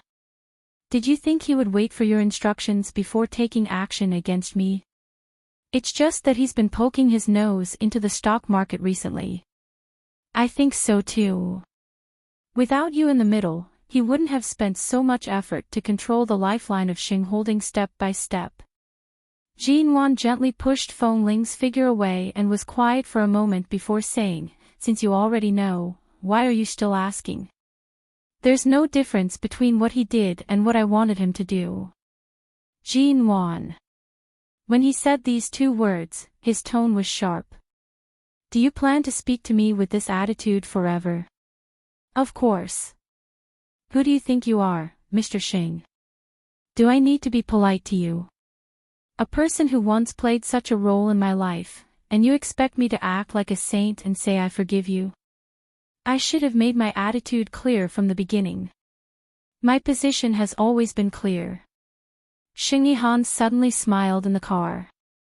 His smile was faint, but there was a hint of coldness hidden in the corner of his lips. He eventually hid it away. There was a smile on Jin Wan's face, although there was no smile in her eyes. Do you want me to make it clearer? I was indeed young back then, but I know you weren't completely drunk. Ignoring the man's sudden gaze, Jin Wan turned to leave. Xing Yihan did not drive over again. The silver-gray car stopped outside T University's gates and did not move for a long time. T University's 3 months of study were coming to an end. There were still 3 days until T University's 100th anniversary. The school's campus network suddenly encountered problems. For almost the entire day, the entire school's communication network, as well as the school's wired and wireless network, were all unusable. That night, Jin Wan found out that someone had anonymously posted the photos of Jin Wan and Mo Jingshin that day. Although the account was blocked after being posted for less than 5 minutes, to prevent the spread of gossip, Mo Jingshin, who was far away in High City, actually ordered his men to block T University's communication network for a day. The photos were nothing much. There were only some photos of Jin Wan alighting from Mo Jingshin's car and the two of them in the restaurant downstairs of Mo Corporation's company. There was nothing that could not be seen. However, the content that the person who posted the photos had written was extremely unsightly. It was completely based on groundless speculation and deliberately defamed her. It used all sorts of words like whore, seductive, shameless, third-party, coquettish, and greedy to describe Jin Wan. After Feng Ling investigated the source of the photos, she rushed into the dormitory with them. The moment Ling Feifei entered, if she had not dodged in time, her waist would have been broken by Feng Ling's kick. Ah! What are you doing? Seeing Feng Ling who had directly kicked her, Ling Feifei dodged back in fright. What am I doing? You'll find out soon enough. Feng Ling sneered as she grabbed Ling Feifei's hair. As Ling Feifei screamed in pain, she yanked her to the side with all her might. She then reached out with her other hand and tore off Ling Feifei's bed sheets. Everything on the bed fell to the ground with a crash. Ah! Jin Wan had just pushed open the door and entered when she heard endless screams. She raised her eyes to see this scene. Chapter 269. Feng Ling. If I don't see you until all 18 generations of your ancestors cry with you, I, Ling Feifei, will write my name backwards. Ling Feifei was so angry that her face turned red. She did not even have time to feel sorry for the things that had been trampled on. She watched as Feng Ling took the camera's memory card away. She immediately screamed, "Even if you took the memory card, it's the same. Jin Wan is shameless. Are you afraid of these photos? Did you think I didn't make a backup somewhere else? The school's internet can't possibly be blocked forever. Even if I can't post it online, as long as you don't kill me, I still have this mouth to spread it. She had just finished speaking when Feng Ling abruptly kicked her leg. Ling Feifei instantly squatted down in pain, staring at her with a pale face in disbelief. Isn't it easy to kill you? Aren't you afraid of going to jail? She did not expect that Feng Ling would not even be afraid of such a threat. The arrogance in Ling Feifei's eyes instantly disappeared. I'm afraid the person who needs to worry about going to jail isn't Feng Ling. Jin Wan watched for a moment before walking over. Her tone was cold, mild, and calm. The crime of online defamation. Although this year there hasn't been a clear criminal standard, it has already been written into the law. Based on the photos and words you posted today, as long as I don't wish to let you off, you can go to jail anytime. Then, seducing a married man as a third party, is that also a crime? Ling Feifei raised her eyes to glare at Jin Wan. You're very proud to have slept with a man like CEO Mo, aren't you? You clearly know that he's already married, yet you still shamelessly stick to him. Are you afraid of others saying that you're shameless? Jin Wan, don't think that you can sleep with him with a clear conscience. Jin Wan looked at her with her eyes wide open, as if she was crazy with jealousy because she didn't get him, but still insisted on standing on the moral high ground to catch other people's stains. Jin Wan chuckled. Then I'm really sorry. Mo Jingshan and I didn't just sleep together recently. We've been sleeping together for a long time, and we sleep together, wake up together, and have breakfast together every day. I'm really at ease with that. Ling Feifei widened her eyes, staring at her in disbelief. A few seconds later, she blurted out, impossible. She didn't believe it. Jin Wan made it sound like she had known CEO Mo for a long time, not just in High City. How could this be? Jin Wan had clearly said that she had never had any contact with the Mo Corporation. How could she and CEO Mo? Jin Wan must be feeling guilty. She was afraid that she would really tell others about this, so she came to scare her. Ling Feifei stared at this exquisite, cold, and flawless face before her, and in her heart, she despised her even more. Although Jin Wan was beautiful, Ling Feifei did not believe that someone like CEO Mo would truly like her, much less maintain such a long-term relationship with her. Furthermore, Ling Feifei had heard that CEO Mo's love life had always been clean. There had never been any scandals. Jin Wan looked at her and smiled lazily. Impossible. What was impossible about it? Do you think Haiqing is so big that it can't accommodate me?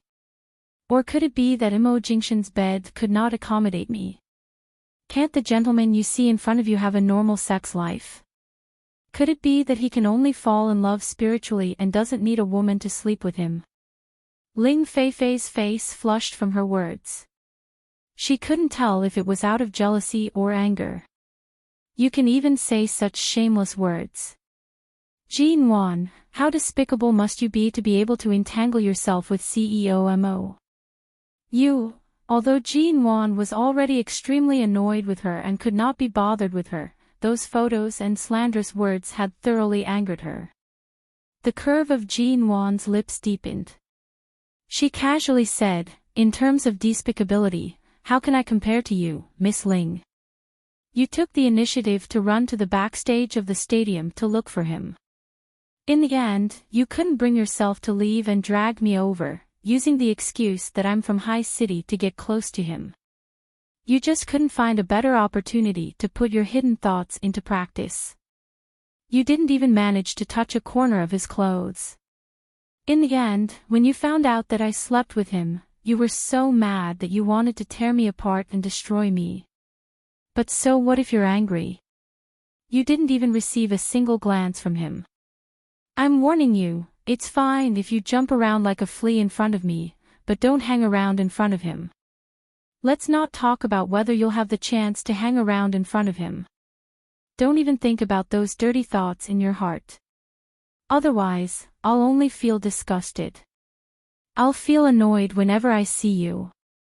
The more Ling Feifei listened, the uglier her expression became.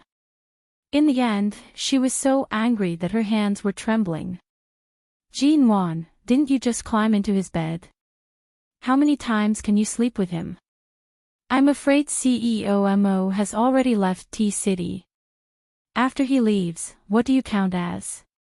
If not for Feng Ling, what right do you, a shameless third party, have to stand on my head and bully me? Hearing this, Jin Wan abruptly sneered. I really admire your stubbornness. Ling Feifei was about to stand up indignantly when Feng Ling kicked her knee again. Ling Feifei immediately fell to the ground in pain. Idiot, do you know who I am? Feng Ling coldly reprimanded. Why would I care who you are? Ling Feifei glared at her with reddened eyes. Feng Ling coldly raised her brows. I'm Mrs. Mo's private bodyguard. Ha, I knew someone like you would only have the life of a bodyguard. You can't even show yourself in public. What private bodyguard? Ah, what Mrs. Mo? Ling Feifei was about to continue scolding when her complexion suddenly paled. Because of Feng Ling's identity, and because of the so-called Mrs. Mo private bodyguard. Mrs. Mo. From the moment Feng Ling appeared, she had been silently protecting Jin Wan. No matter what Jin Wan did, Feng Ling would definitely be present. Ling Feifei sat stiffly on the ground. She raised her eyes to look at Jin Wan. Jin Wan's gaze was unhurried as it landed on her. In an instant, all sorts of embarrassment and grievances surged up. Ling Feifei took a deep breath, her eyes reddening. You're all lying. How could Jin Wan be Mrs. Mo? However, when she thought about it carefully, from the moment Mo Jingxian appeared, to the time he pointed out Jin Wan's coordinates in the stadium, to the time he went to T University's cafeteria because of Jin Wan, to the time when Jin Wan ate salty fish, he gave her water. Such a natural action, and everything that happened after that, Ling Feifei looked toward Feng Ling, seeking the truth. Feng Ling only responded with a cold gaze. Looking at her, it was as though she was looking at a huge joke. Chapter 270. Bai Wei received Ling Feifei's gaze and finally spoke up. I'm not too clear about the relationship between Jin Wan and CEO Mo, but Jin Wan is the daughter of Hai Cheng's Ji Group. You should have known about this back then at the Ji family's department store. However, you refused to believe it. A bolt from the blue. Ling Feifei directly sat on the ground and did not move. Her gaze was frozen on Jin Wan for a long time. She stared at Jin Wan, who had been acting like the manager of a small studio for the past 2 months. Jin Wan tilted her head slightly, her tone light and languid. Speaking of which, Miss Ling, since you've always looked down on me, I'll play along with your arrogance. I've been here for more than 2 months, but I haven't tried to suppress you. It's almost 3 months, and we're about to go our separate ways, but you still insist on knocking into my gun. Just based on your fabricated words in these photos, I can sue you at any time. Ling Feifei was angered to the point where blood was rushing to her head. You. I don't care if you're really a third party or a fake daughter. You're in the wrong for instigating your bodyguards to beat up your roommate. If you want to sue me, fine, we'll sue each other. Don't even think of taking advantage of me.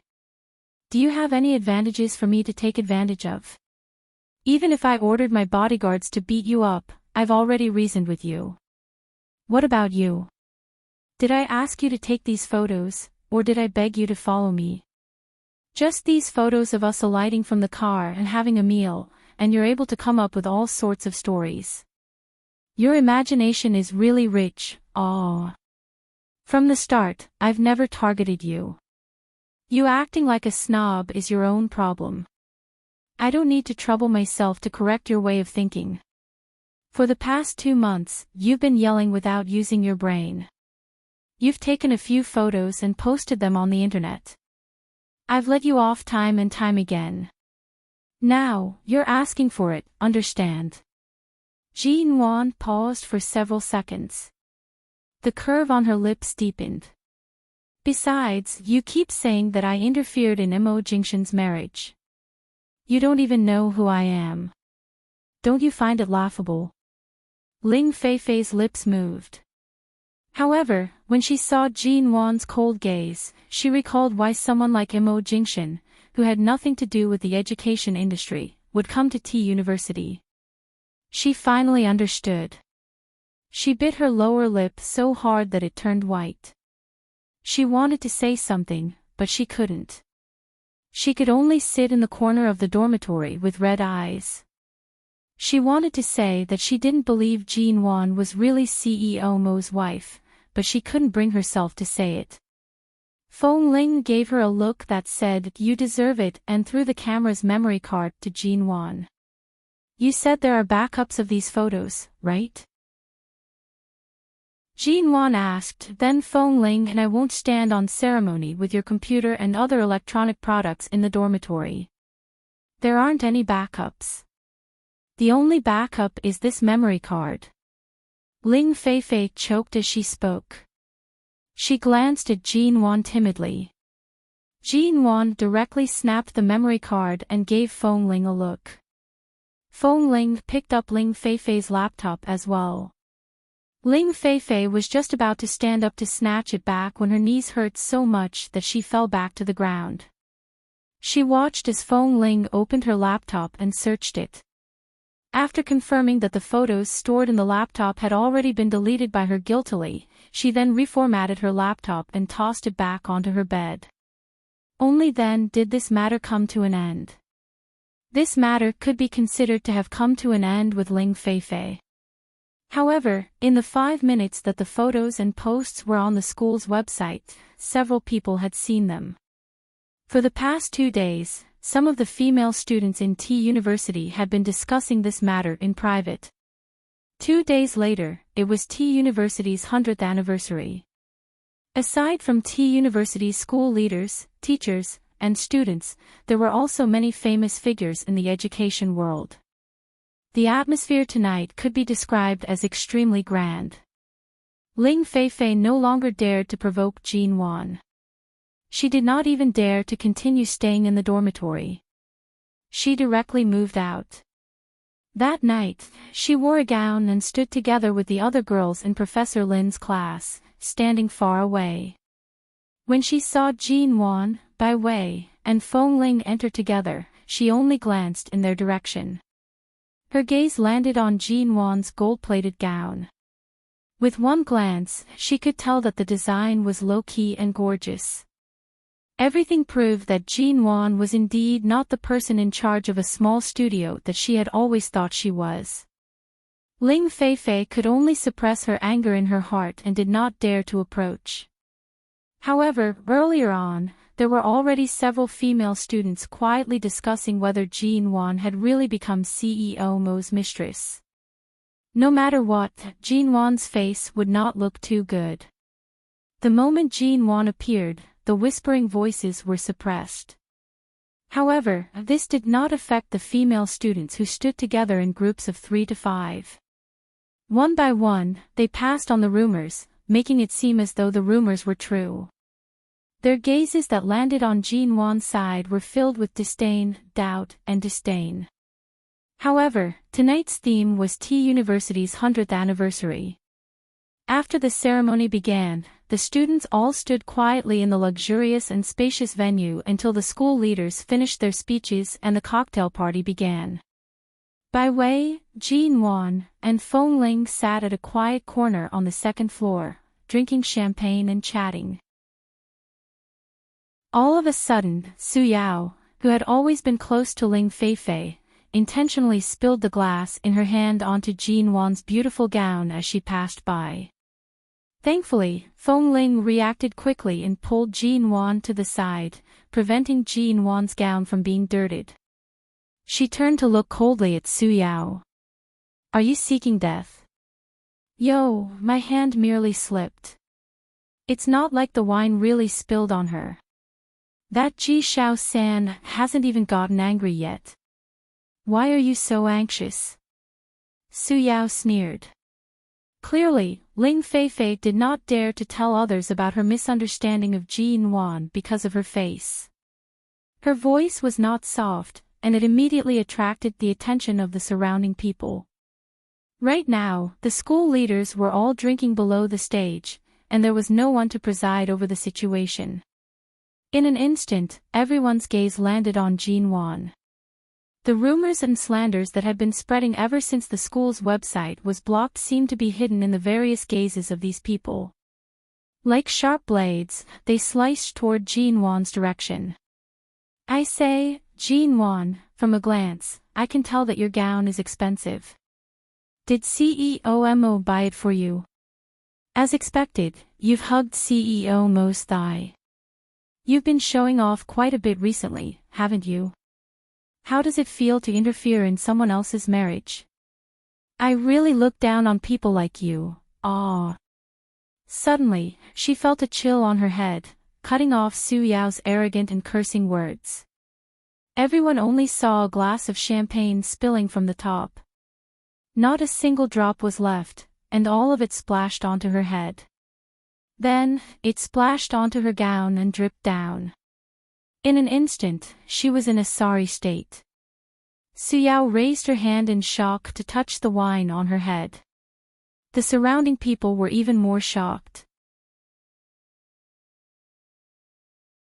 Chapter 271. The man stood there, dressed in a black suit. The light flashed across his body, revealing a white shirt underneath. The exquisite, expensive, and low-profile cufflinks on his wrist reflected a sharp, cold light under the light. Su Yao realized that someone had splashed wine on her. She angrily grabbed at her wet and disheveled hair, raising her head to scold, "Who is it? Who dares to splash wine on this old lady?" The security guards in the venue heard the commotion and immediately surrounded them. Ling Feifei also rushed forward, running to Su Yao's side. She was about to speak when Su Yao angrily said, "He's still upstairs. I don't know who is so daring to splash wine in a place like this. What are you security guards doing eating? Go and bring him down right now. I want to see who it is." Before she could finish her words, the man on the stairs had already started walking down. The moment she saw the man's well-ironed trousers and straight legs, Su Yao's expression faltered. She looked up carefully and saw that the man was unbuttoning his black suit jacket as he walked down. His white, handmade shirt was so clean that one could not shift their gaze away. With one glance, she could tell that it was expensive. He was only walking down the stairs. The man's steps were steady and slow. His black leather shoes were like a bright spot that attracted everyone's attention. Step by step, he walked down the stairs. The man only glanced down, allowing everyone to clearly see his handsome face that caused one's hair to stand on end. He was also wearing a white shirt, but he was not as amiable and easygoing as he had been that day in the stadium when he chatted with them. The man's clear and handsome brows and eyes indifferently swept across their bodies. His gaze was extremely calm and cold. Although he was clearly the one who had splashed the wine, his handsome face was unruffled. His eyes were deep, and as he walked down, his gaze seemed to contain a thin layer of coldness. It was actually Mo Jingshan. The crowd was in an uproar. Su Yao's curses were instantly swallowed back. The moment Ling Feifei saw Mo Jingshan, she subconsciously took a step back. Not only were the others shocked, even Jin Wan did not expect this. She turned to look at the man who had already walked down the stairs. Didn't he return to High City more than a week ago? Aren't you very busy these few days? Last night, she had even called him. Before hanging up, she had reluctantly said that she missed him. At that time, he did not mention that he would be coming to T-City to attend the school anniversary with her. She had thought that she was only wearing this gown for her to see. She did not expect that he would actually come. Feng Ling watched as the man approached. She could clearly sense the coldness emanating from Mo Jingshan's body. When those photos were randomly posted online by Ling Feifei, Feng Ling knew that Mo Jingshan would not allow Jin Wan to be bullied by these young ladies. Being banned from the school's network for a day was the lightest punishment. The debts that needed to be settled were all in the future. Under the various colored lights in the venue, the man's handsome face was blurred by the faint smoke, making him look unusually cold. Everyone looked at Mo Jingshan, including the school leaders and famous people from all walks of life.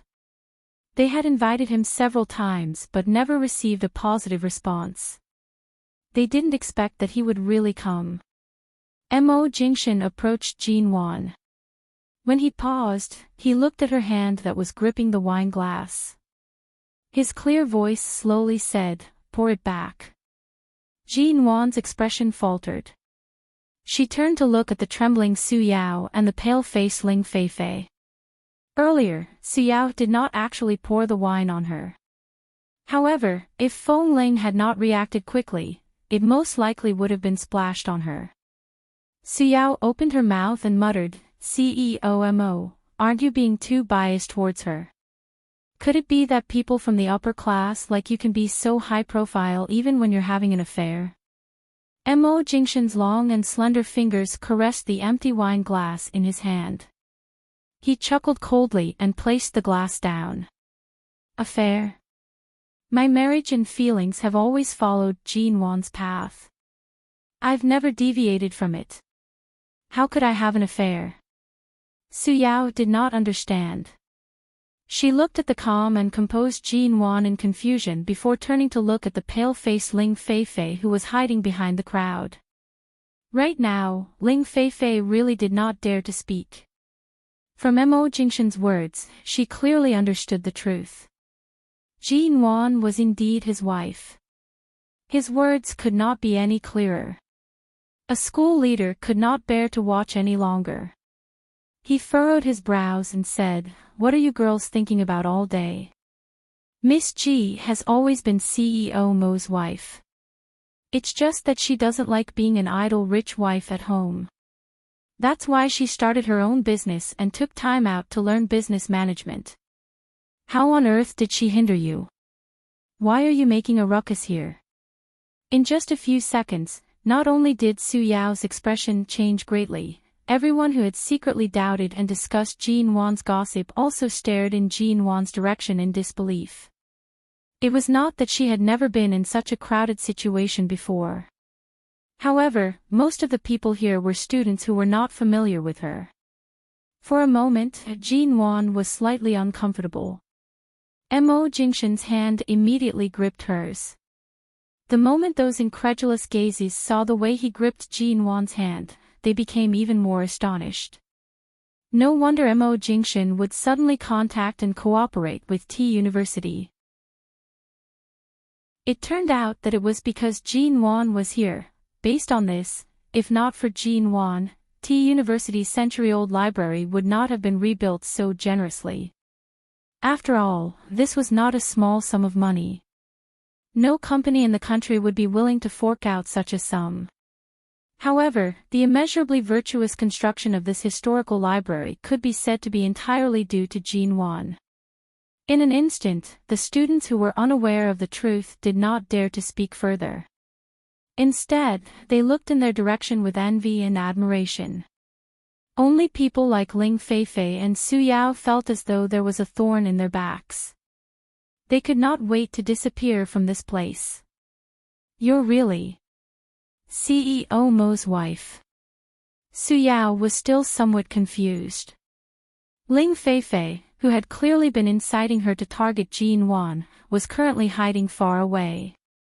There was no way for her to seek confirmation.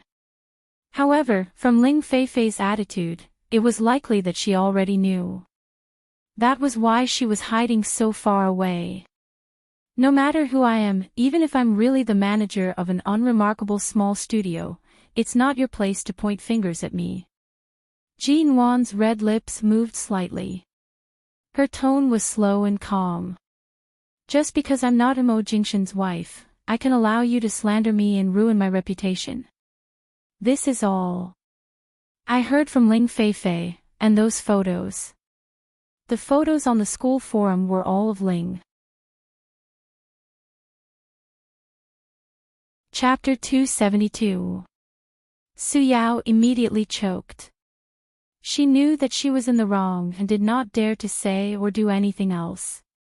She could only bite down on her lips and remain silent.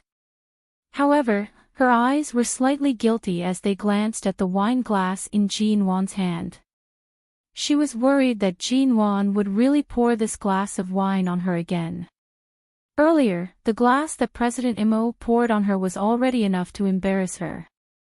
If he did it again, Jin Wan glanced at the wine on the ground that Su Yao didn't pour on her and then at her.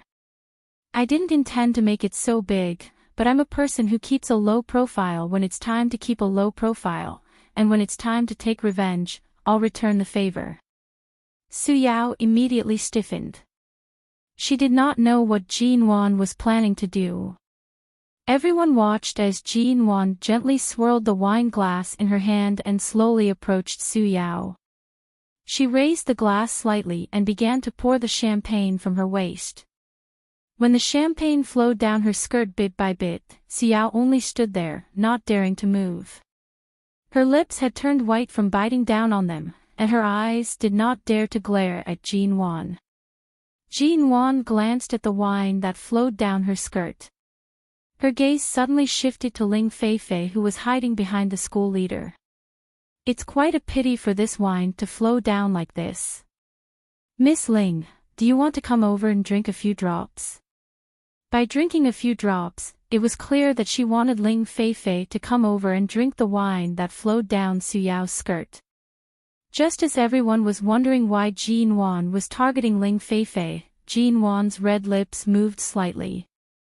Her voice was unhurried. Don't you like to secretly take photos of us, post them on the internet, and then slander us behind our backs? Such a courageous person, why are you hiding behind the school leader? Everyone's puzzled gaze immediately became clear. It turned out that the mastermind was Ling Feifei. Ling Feifei shrunk her neck and did not speak. Earlier, when Imo Jingshan was not present, she did not dare to do anything due to Jin Wan's presence. Now that Imo Jingshan was present, she did not dare to make a single sound.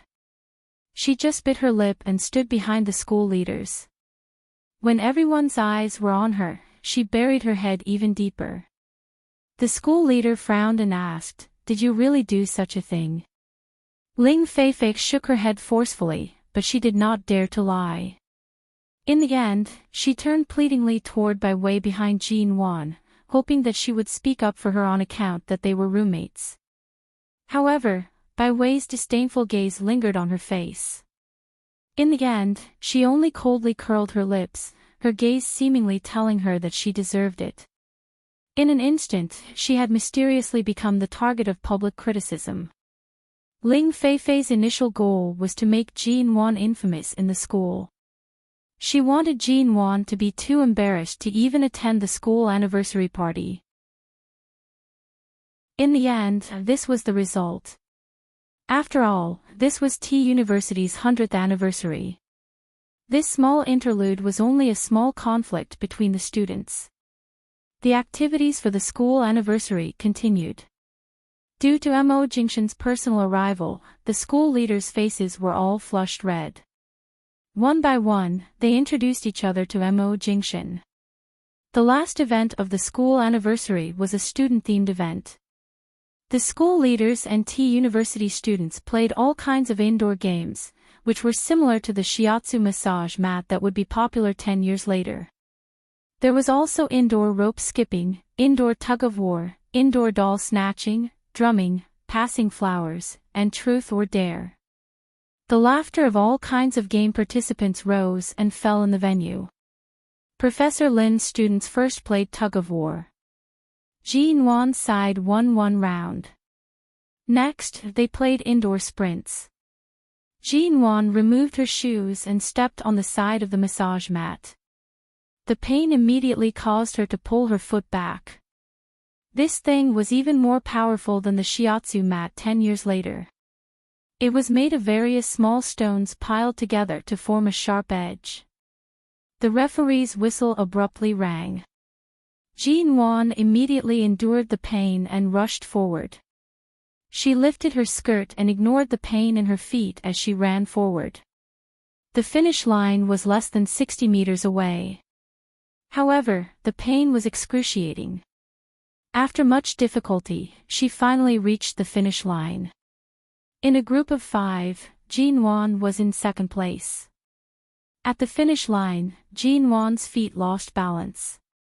She abruptly fell forward and landed into an embrace. She raised her head and saw that it was Mo Jingxian. Earlier, she had been too engrossed in the game and did not notice when he had walked out of the school leader's encirclement. She also did not notice when he had arrived. Right now, Jean Wan had taken off her shoes and was barefoot in her gown. She was slightly out of place. After playing games for half a day, her forehead was covered in a thin layer of sweat. She smiled at him and used his strength to steady herself. At the same time, she suddenly felt a group of girls around them staring at her with gazes filled with envy, jealousy, and admiration. Does it hurt a lot? Mo Jingxian saw how Jean Wan had gritted her teeth in pain when she ran over. He lowered his eyes to look at her feet under her skirt in concern. It's all right, it's all right. This thing is used to massage the acupuncture points on the feet. It hurt a little when I ran, but it won't hurt anymore if I don't step on it. Jean Wan rushed to put on her shoes. After playing for so long, a tug-of-war and a sprint, her heart was beating faster than usual due to the amount of exercise. It was unclear if her face was hot from the exercise or from being stared at by so many people. She stood by his side and did not participate in the other games. Anyway, playing these 2 games was enough. If she continued, she most likely would not be able to wear her gown anymore. It was too hot. Then, are you thirsty? Bai Wei perceptively brought over a glass of champagne and a bottle of mineral water. She handed them to Jean Wan. Which do you want to drink? Jean Wan had yet to speak when Mo Jingxian took the bottle of water from Bai Wei's hands. He nodded at her in thanks and twisted open the bottle cap, stuffing the water into Jean Wan's hands. You've already drunk 3 or 4 glasses of champagne tonight. You can only drink water from now on. Jean Wan knew that her alcohol tolerance was only 3 or 4 glasses. If she drank any more, she would most likely embarrass herself again. She raised the water and took a sip before releasing a long breath. She raised her hand to fan her face. Although the venue is air-conditioned, there are too many people. It's only been a few steps, but it's already so hot. Mo Jingxian watched as Jean Wan's face was slightly red from the heat. His gaze deepened.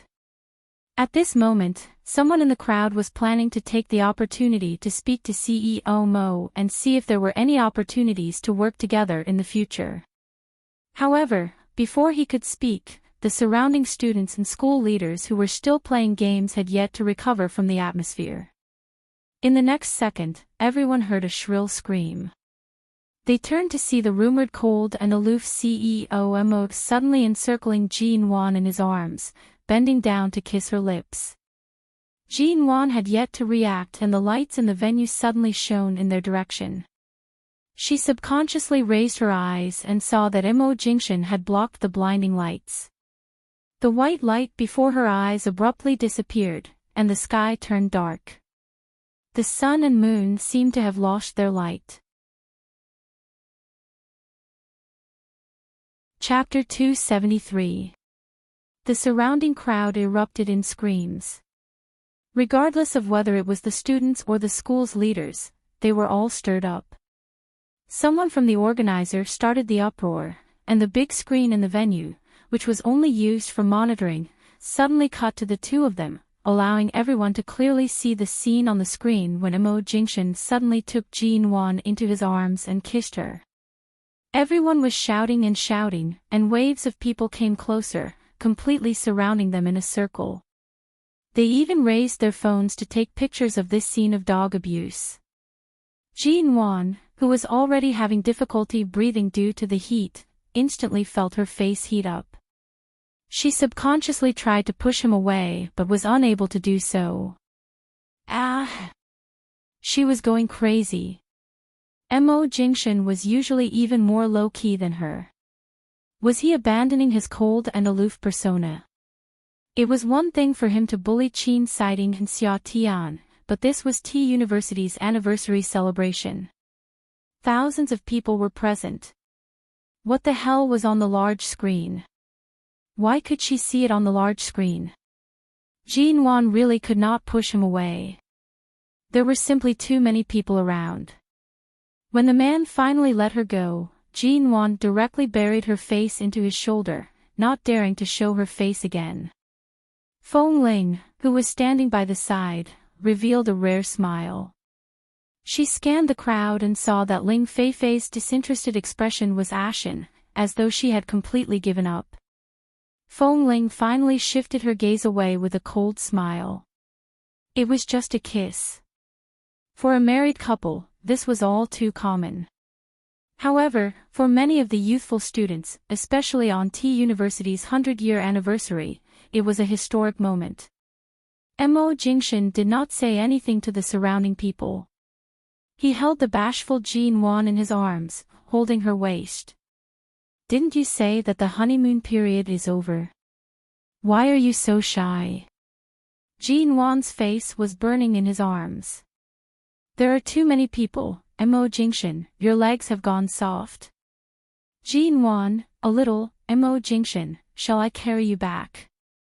Jin-won, the school anniversary wasn't the most embarrassing thing.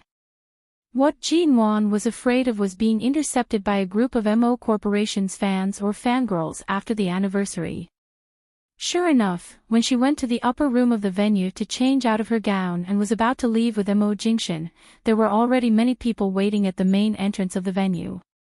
It seemed that the reporters who had tried to come in to participate in the school anniversary had heard about what had happened inside and were eagerly waiting outside to take photos of the legendary CEO Mo. In the end, Jin-won could only choose to drag boss Missouri, who rarely made a cold and high-profile appearance, out of the venue from the side. Rather than saying that she was slipping away, it was more accurate to say that she was forcefully dragging him out from the side.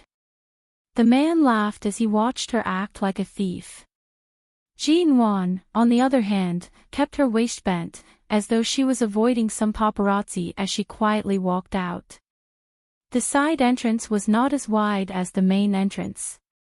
Outside was the busiest night market in T-City. The moment Jin-won stepped out of the side entrance, she heard someone calling her name. She immediately grabbed Mo Jingshin and ran into the crowd. As she ran, she held onto Mo Jingshin's wrist tightly. After running for several minutes, she suddenly stopped. She placed her hands on her knees, panting heavily as though she could barely catch her breath. She then raised her hand to unbutton a few buttons on her slightly thicker jacket so that she could breathe more freely. She turned to find that this was already a relatively crowded area of the night market. People came and went, and both sides of the crowd were filled with stalls specially used for the night market. In a place like this, it was likely that they would not be able to squeeze in quickly. Even if they managed to get in, it would be difficult to find them in such a large crowd. Jin-won released a light breath. She turned to see that one of Mo Jingshin's hands was held tightly by her, while the other was casually placed in his pocket.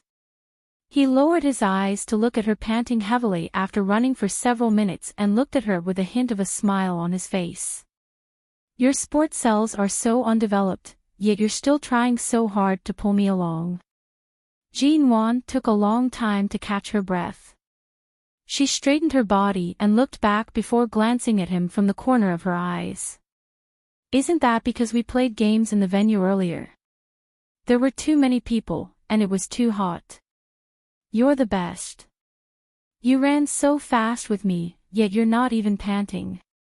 Seeing Jin Wan's angry expression and her slightly flushed face from running so quickly, Mo Jingshan spoke in a heavy voice that only she could hear. With your stamina, if you don't train properly, you'll only find it harder and harder to stand in front of me in the future. She instantly understood the hidden meaning behind his words. Jin Wan raised her hand to fan the redness on her face while glaring at him. Did you specially come here to save me today, or did you do it on purpose? Mo Jingshan smiled faintly. Originally, he was only a step away from her. All of a sudden, he took a step forward. Just as Jin Wan was about to subconsciously take a step back, he lowered his head.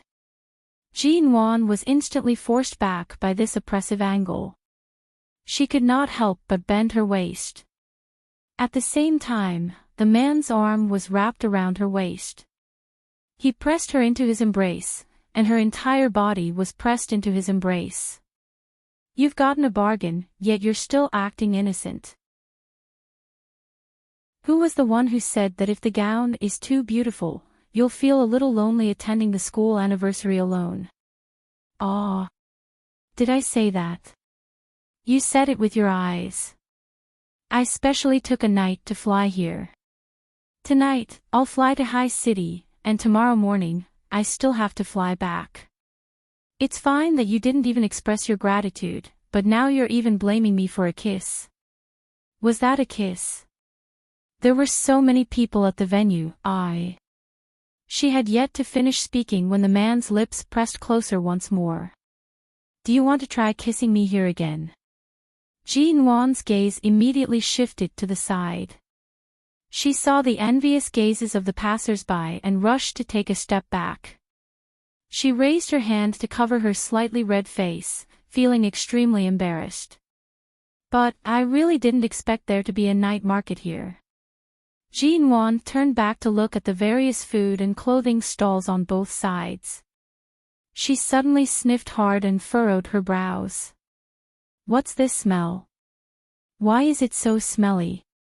As she spoke, she saw two young ladies holding a few skewers of fried stinky tofu in their hands. They were eating as they walked. Jin Wan's eyes brightened. She directly approached the nearby stall selling stinky tofu. She stared at the various golden pieces that were being fried in the oil pan and asked, "Is this stinky tofu?" The owner of the oil pan handed over a skewer of stinky tofu while smiling and replying, "That's right. Little miss, do you want a skewer of stinky tofu? 2 yuan a skewer, 5 yuan 3 skewers. It did not smell much, but it looked quite delicious. Furthermore, many people really bought it. In her previous life, when Jin Wan was still in the Ji family, she rarely came to such places. She had never eaten these street stalls.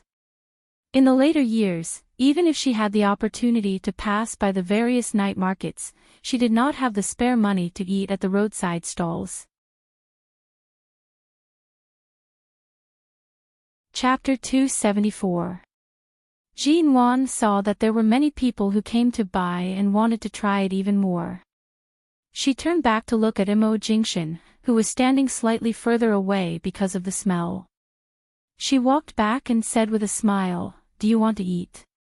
I'll go buy a few to try together." Mo Jingshan glanced at her. "You've never eaten it before. Our lives and social circles are not connected to this place.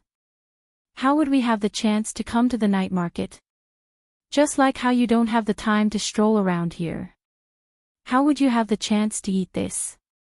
But I've often heard people say that the smelly smells delicious. I want to try it. Do you want to eat it?" Jin Wan turned to buy it as she spoke. In the end, her wrist was heavy. Mo Jingshan decisively pulled her back. "It's best if you haven't eaten it. It's not clean." "Who says it's not clean? Then aren't there many people buying it? Have you eaten it before?" "No." "Then why do you say it's not clean?" "I'll just try it. I'll buy a few." Mo Jingshan did not let her go. He single-handedly pulled her over and wrapped his arm around her back to bring her away. He then glanced at Jean Wan's resentful expression because she did not get to eat what she wanted to eat. He said firmly, "You're not allowed to eat it." Jean Wan had no choice. This kind of thing was most likely hard to tolerate in front of someone like Mo Jingshin, who was obsessed with cleanliness. She turned to look at the various snacks sold at the roadside stalls. As she walked, she said pitifully in a small voice, "I've never eaten any of these before. You won't let me try any of them. Earlier at the venue, I only drank 3 glasses of champagne and didn't eat anything else. Right now, I'm starving. If you're hungry, go back and eat. I'll make dinner, and..." In the end, even if Great Boss Missouri said he would personally cook, it was useless. "Hey, look at this lamb skewer. It smells especially good. And that numbing and spicy skewer, there's even glutinous rice cake." Mo Jingshin, Great Boss Missouri, CEO Mo, Mr. Mo. "Hubby, just let me buy some to try. I'll only eat a little." In the end, under Jean Wan's coaxing and pestering, Mo Jingshin finally got her to buy a small bag of handmade chocolate biscuits and a few pieces of glutinous rice pancakes. As for the other fried and barbecued foods, they were completely forbidden. She wasn't allowed to eat them. There were many people here, and the light was dim. Jean Wan stood in the crowd and quickly stuffed a piece of glutinous rice cake into her mouth. She smiled with satisfaction. As expected, the snacks in the night market live up to their reputation. So sweet. Mo Jingshin glanced at her as though she was a gluttonous child. He allowed her to follow behind and eat as she walked. He held her hand and led the way. They planned to walk out of the night market before turning to the main entrance of the venue. Jean Wan stuffed another piece into her mouth, filling it to the brim. Her face was puffed up as she smiled at the tall and straight figure in front of her. For Mo Jingshin to pass by such a place, she felt as though he was being dragged down from the clouds to the mortal world. Of course, it was unavoidable that the young ladies who passed by nearby would constantly throw their love-struck gazes in their direction. Jean Wan saw that Mo Jingshin was so low-key and quiet as he walked through the crowd, yet he was still so eye-catching. She could only wipe her mouth and quickly follow him, obediently following by his side. Wait a minute. Jean Wan saw that there were many clothes hanging in the stall by the side. Most importantly, there was one that she had worn in her previous life. For some reason, her heart skipped a beat. She called out to Mo Jingshin and subconsciously turned to walk over. The owner of the roadside stall saw her approach and enthusiastically asked, "Which one do you want?" "My family's clothes are all bought from big shopping malls. They're all from big brands that have been abandoned. Every one of them is of good quality. Miss, if you like them, you can choose any." Jean Wan picked up a white t-shirt with a simple design printed on it. "How much is this?" "This one, aw." The roadside stall owner glanced at the clothes she was wearing. The quality was not bad, and the price would not be too low. He directly said, 280. Mo Jingshin stood behind and raised his brows. He discovered that Jean Wan was especially interested in these roadside stalls tonight. 280. Jean Wan smiled. Did this owner think that she did not know what was good? That's right. 280, no bargaining. 60, are you selling it? The owner had never seen someone haggle so fiercely. His gaze immediately shifted to Jean Wan's body, and he coughed. That's too little. 150. Jean Wan sneered and placed the t-shirt in his hands. 60 yuan. If you don't want to sell it, then forget it. She then turned to leave. The owner originally thought that he would be able to scam off a rich customer. He did not expect that this young lady would not fall for it. He rushed to say, all right, all right. Can I add another 10 yuan? It's not easy for me to do business. Jin Wan did not turn back. Just 60. All right. 60. The owner helplessly called her back, handing the shirt over. Jin Wan finally turned back with a smile. She suddenly felt Imo Jingshan's human-shaped credit card machine approach her from behind. She rushed to say, I can't swipe my card here. I'll pay in cash. Anyway, it's only 60 yuan. Imo Jingshan lowered his eyes to glance at her sparkling eyes that were smiling from successfully haggling. He was strangely infected, and the light in his eyes gently landed on her head.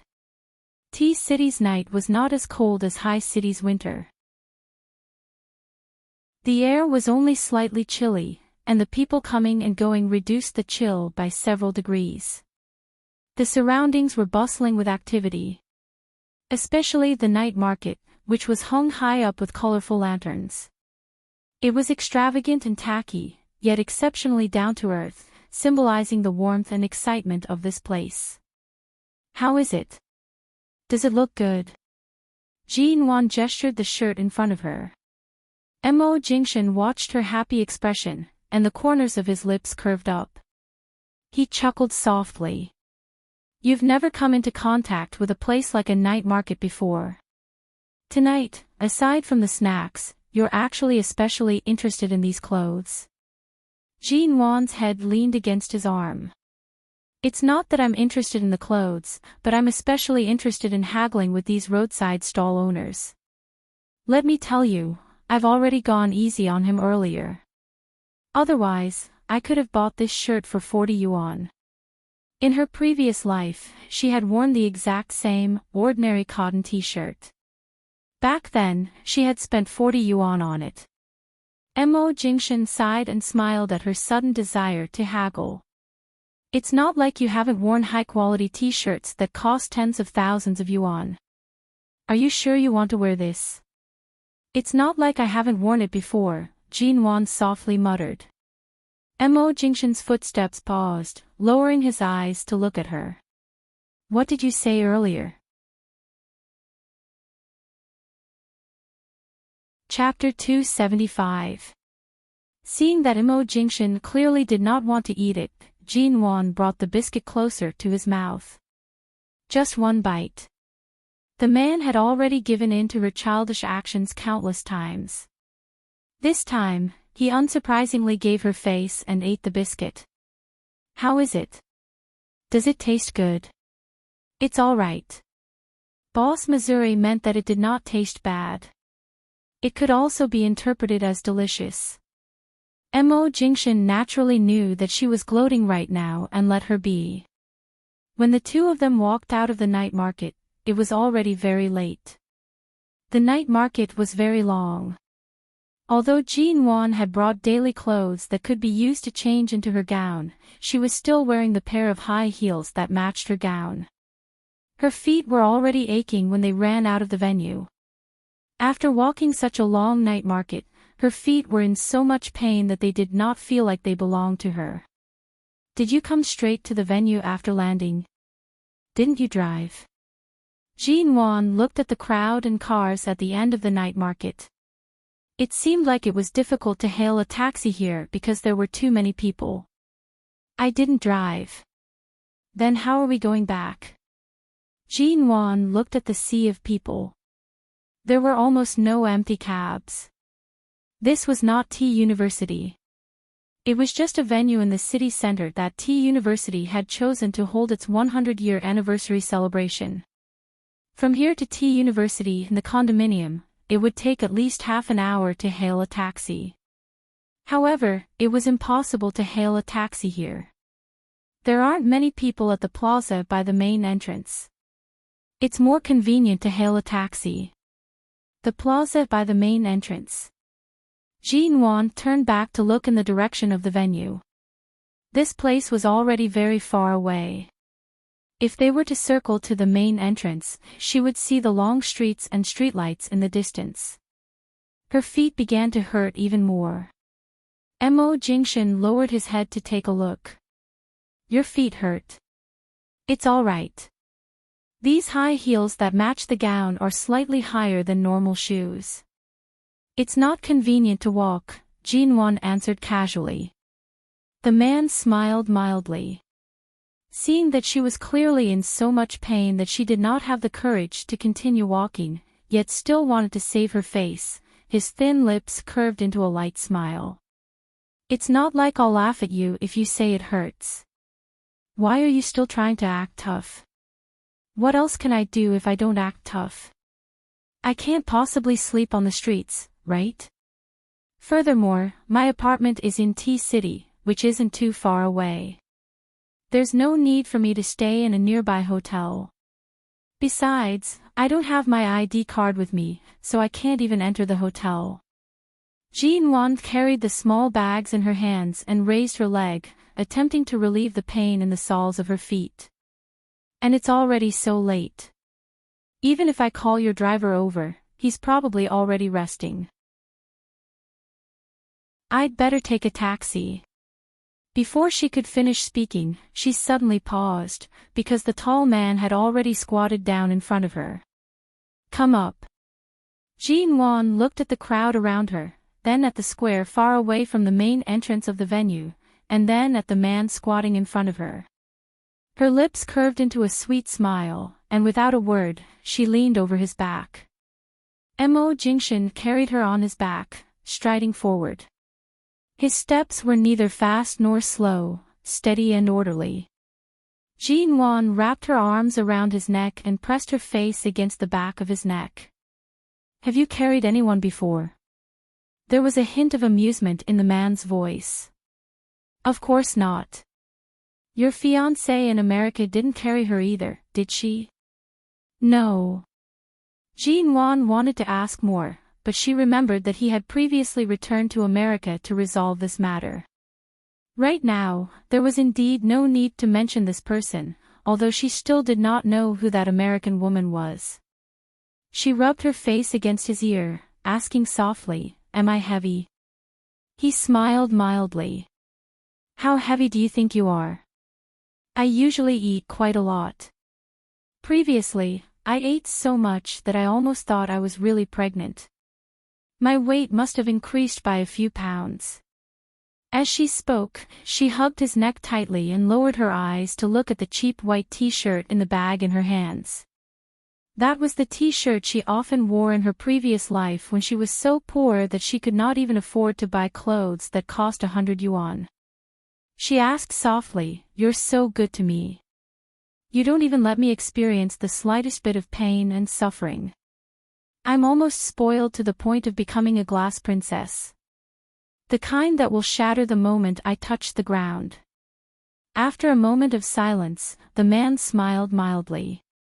"By my side, what you don't need to experience the most is the pain and suffering of the world." Jinwon murmured, "Is this an honor that only belongs to Mrs. Mo?" "It belongs to you.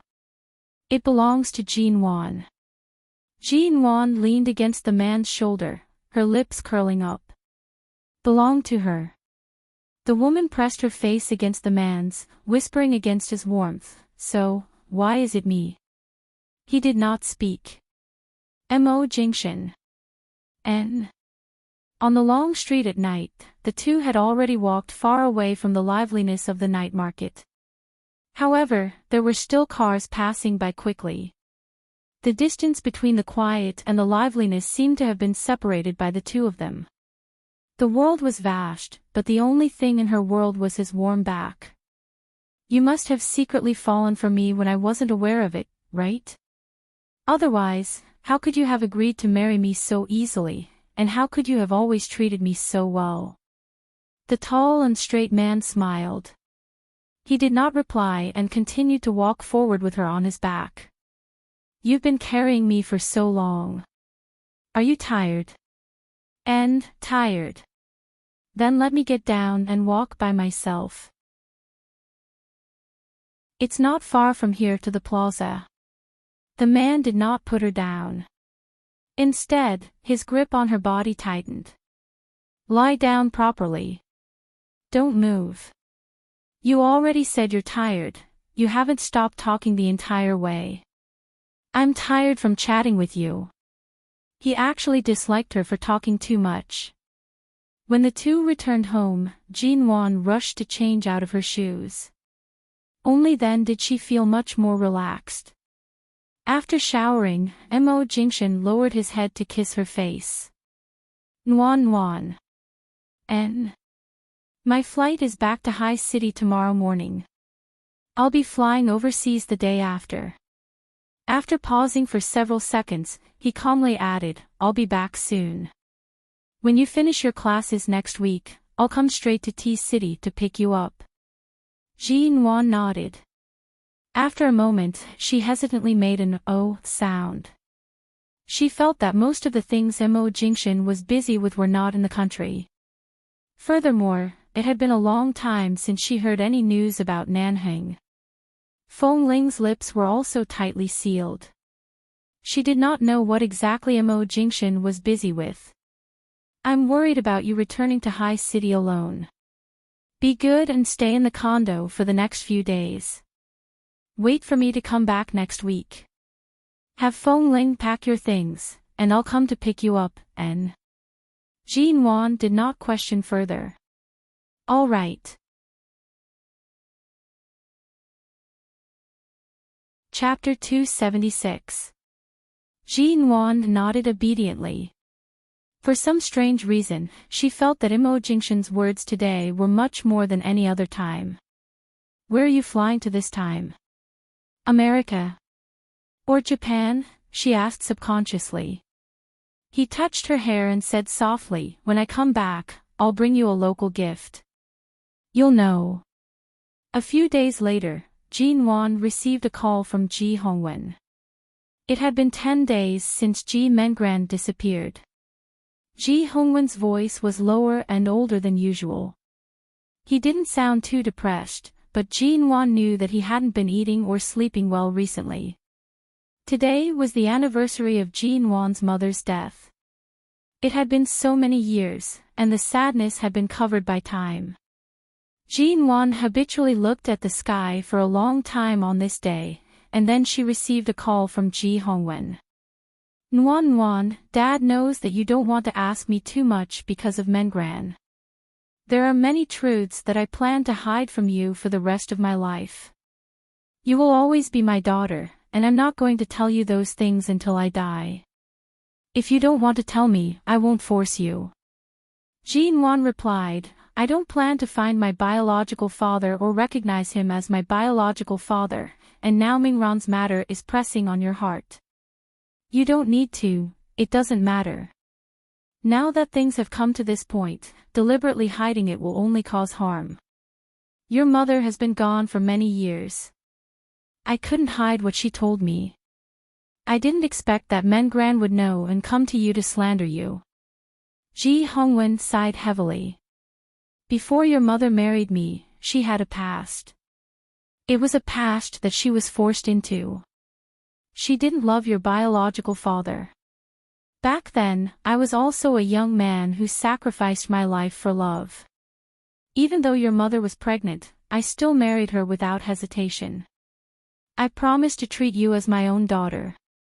Nwan, I watched you grow up.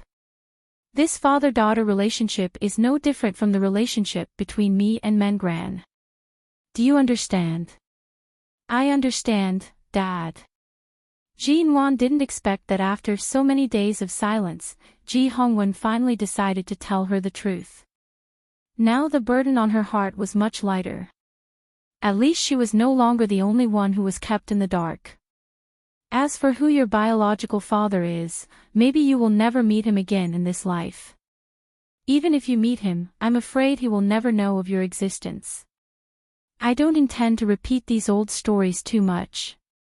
After all, it happened more than 20 years ago, and it's all about your mother's resentment. It has nothing to do with you.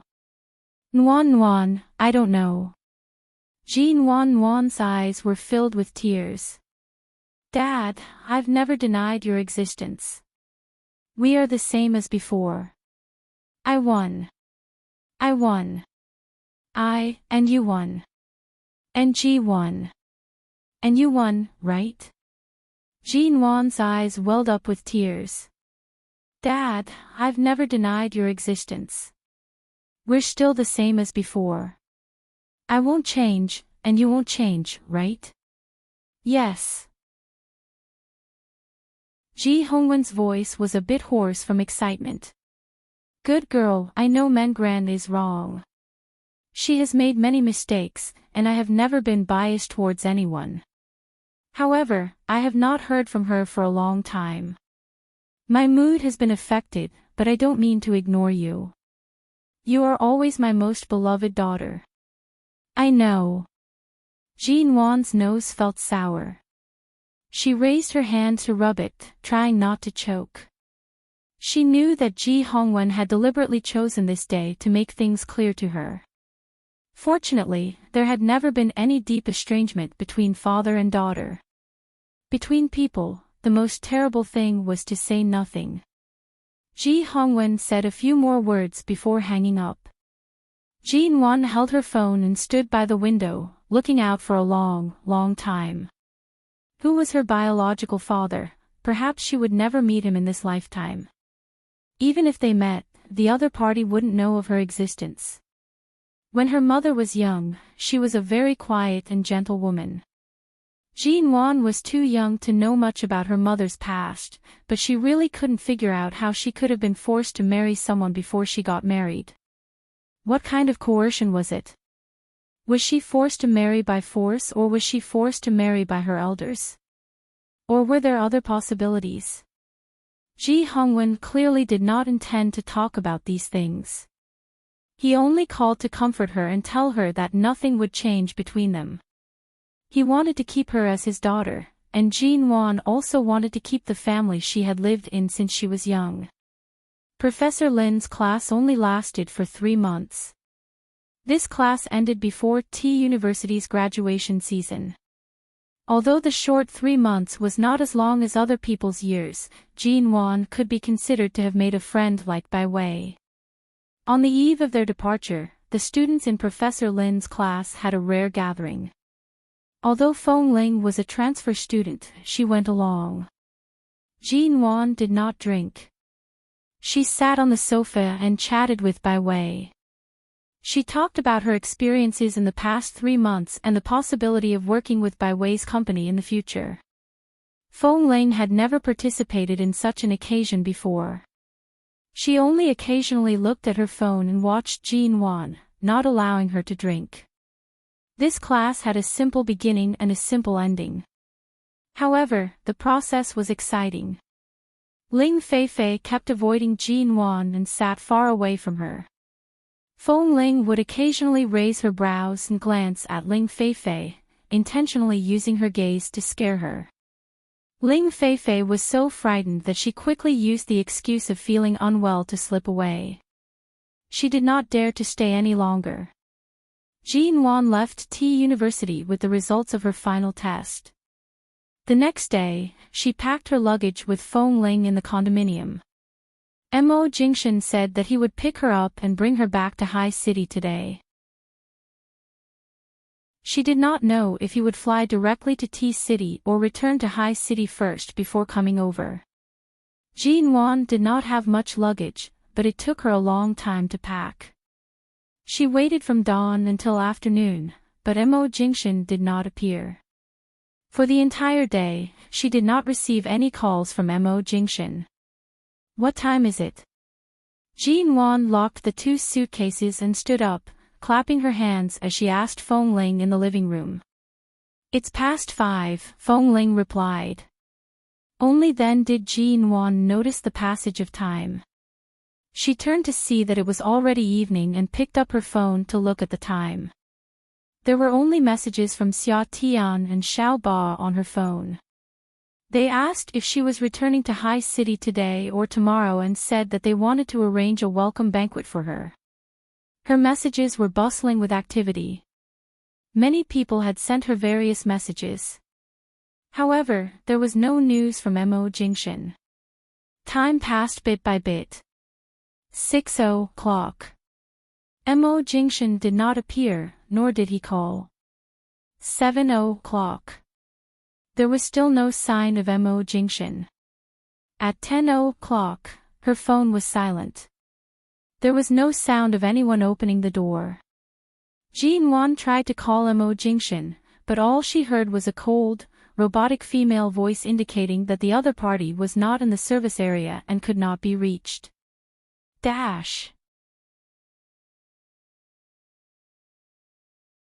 Chapter 277.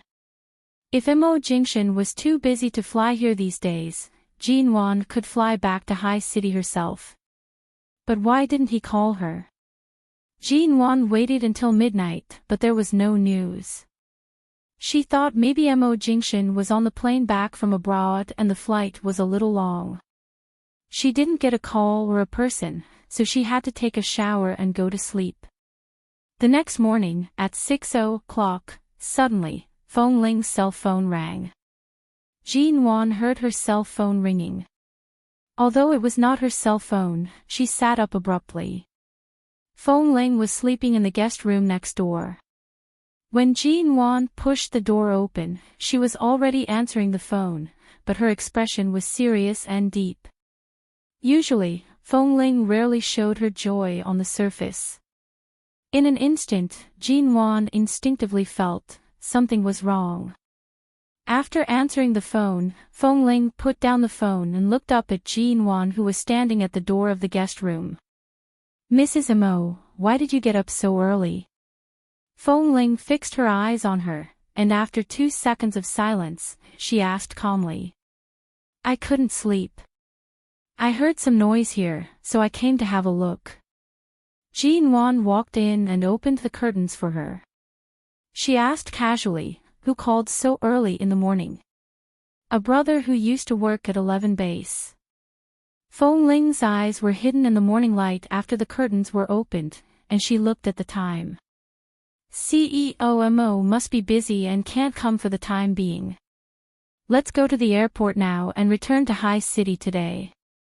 Jin Wan's hand paused on the curtains, and after a moment of silence, she turned to look at Feng Ling. "Feng Ling, tell me the truth.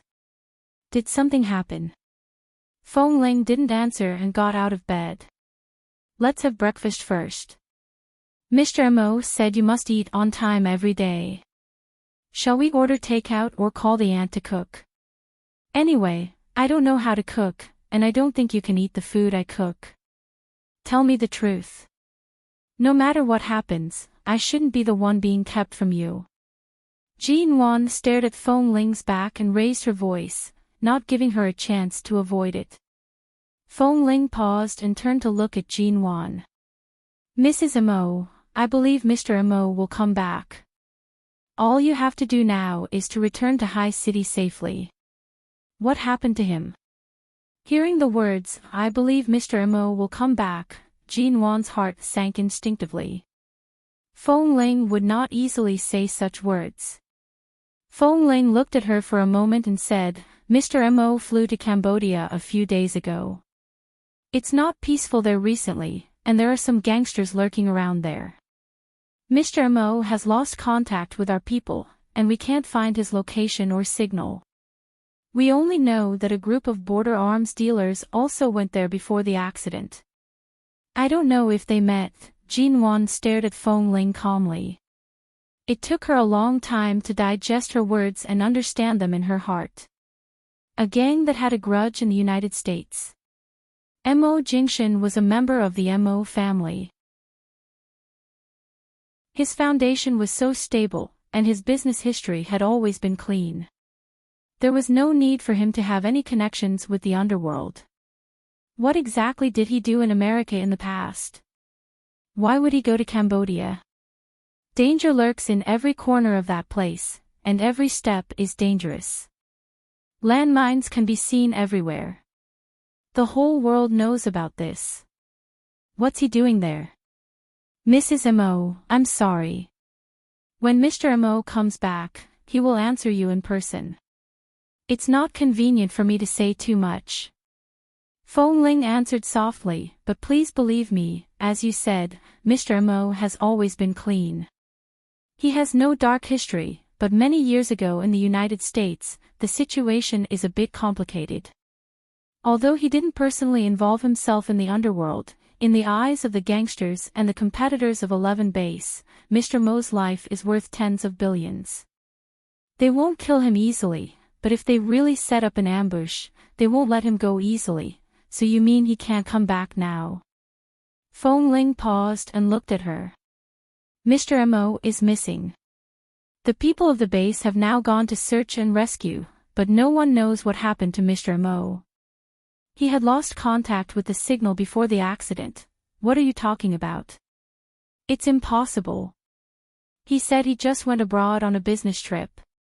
Jean Wan suddenly turned back to the bedroom, picked up her cell phone, and called Mo Jingshan. Sorry, the number you have dialed is temporarily unavailable. Please try again later. Jean Wan frowned slightly and continued to call Mo Jingshan's other numbers. She called his work cell phone number, his private cell phone number, and the cell phone number that he didn't use often. His cell phone was either turned off, unavailable, or not in the service area. Seeing Jean Wan still on the phone, Feng Ling went up to her. Our people have gone to find him. Mr. Mo will definitely come back safely. Mrs. Mo, let's go back to High City first. I'll go back with you. Jean Wan tried to calm down and looked up at her. He asked me to wait for him to come back. He said he would come to pick me up after returning to China. Mo Jingshan never breaks his promise. I'll stay here and wait for him. He may be on the plane back home, or he may have landed at the airport of T-City. I'll wait for him. Feng Ling wanted to persuade her, but seeing that Jean Wan was obviously restraining all her emotions, she knew she couldn't push her too hard at this time, so she said, okay, then let's wait. I'll wait with you. Jean Wan didn't speak anymore. She just sat on the sofa holding her cell phone, but her eyes were fixed on the door. Half an hour later, there was a sudden movement outside the door, and then the doorbell rang. Jean Wan stood up abruptly and walked quickly to the door. The moment she opened the door, her face lit up with joy, only to see that the person standing outside was a very strange middle-aged man. Miss, this is the breakfast takeout you just ordered. The middle-aged man smiled politely at her and handed her 2 bags with lunch boxes in them. Jean Wan's expression froze in an instant. Feng Ling walked out quickly, took the takeout, paid the money, and took Jean Wan back into the room, closing the door. This is the takeout I just ordered. Mrs. Mo, you can wait here if you want, but you have to eat something. I'm not hungry. You can eat. Jean Wan walked back to the sofa and sat down. This is Mr. Mo's order. You have to eat breakfast. I'm really not hungry. Chapter 278. Jean Wan took another look at her and had to get up, walk to the dining table, and sit down. Feng Ling opened the bag and took out the soybean milk and steamed buns from the lunchbox. I knew you probably didn't have an appetite, so I bought 2 kinds of steamed buns with stuffing. One is beef and onion, and the other is vegetable zucchini and egg. You have to eat some. Jean Wan didn't speak, took a sip of the soybean milk, and took a bite of a steamed bun. As soon as she took a bite, a very fragrant and strong taste of beef filled her mouth. Jean Wan suddenly felt nauseous, stood up, rushed into the bathroom, and retched against the toilet. Mrs. Mo. Feng Ling was startled. She put down the cutlery in her hand and stood up to follow. She saw that Jean Wan did not vomit much, but her stomach was obviously uncomfortable and she kept retching. She rushed to pour a glass of water and handed it to Jean Wan when she stood up. Why do you suddenly feel nauseous? Where do you feel uncomfortable? Do you want to see a doctor? Feng Ling stared at her with concern. I'm fine. I've often had stomach discomfort since I first came to T-City. Maybe I was too nervous just now. Jean Wan rinsed her mouth, washed her face with cold water, and returned to the dining table. Looking at the steamed buns, she really had no appetite, and the beef filling was even more disgusting.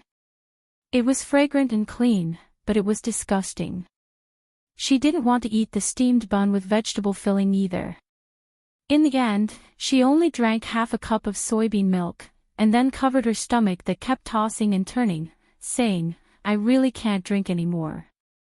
If I drink any more, I'll probably throw up."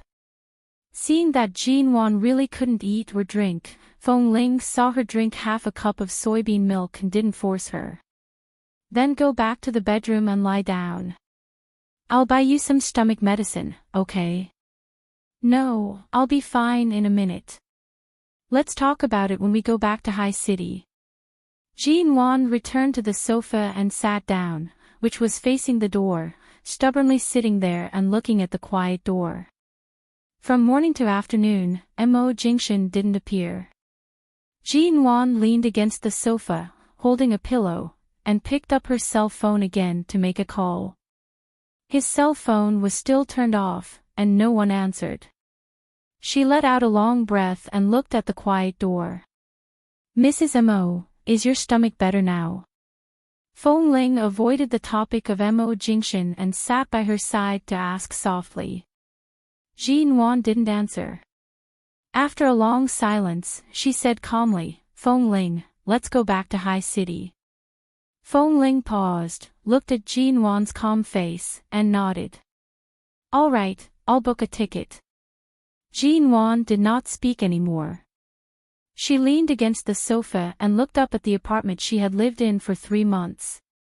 From the apartment to the airport, from boarding the plane to landing in High City, Jean Wan did not say a word. When she walked out of High City Airport, a silver-gray Porsche was parked outside. It was obviously here to pick her up. When Jean Wan came back, she didn't call a car, nor did she tell the Ji family and the Mo family which flight she was taking. Why was there a car to pick her up? She turned to look at Feng Ling. Feng Ling said, "It's not convenient to inform the Mo family about Mr. Mo's matter now. I called Dr. Qin before boarding the plane and told him that your stomach was not feeling well this morning. I was worried that you might get airsick today, so I asked Dr. Qin to find time to come over. He's not busy today, so he drove directly to the airport." Qin sighting. Jean Wan paused and did not say more. As soon as she walked to the side of the car, the driver's door was opened. Qin sighting was not wearing the white hospital gown but only a light-colored shirt and trousers. After getting out of the car, he glanced at her and still had that sloppy smile on his face. He raised his eyebrows at her. "Oh, Mrs. Mo, you've returned from your studies. Your temperament seems different. You have the posture of a future business manager. In the future, if those old men in the Qin family's company compete with your studio for business, I'm afraid they won't be able to defeat you, Mrs. Mo." "Dr. Qin, you're so busy in the hospital, but I still asked you to come to pick me up. I'm sorry to trouble you." Jean Wan nodded politely at him. "What trouble? Put the luggage there. Get in the car."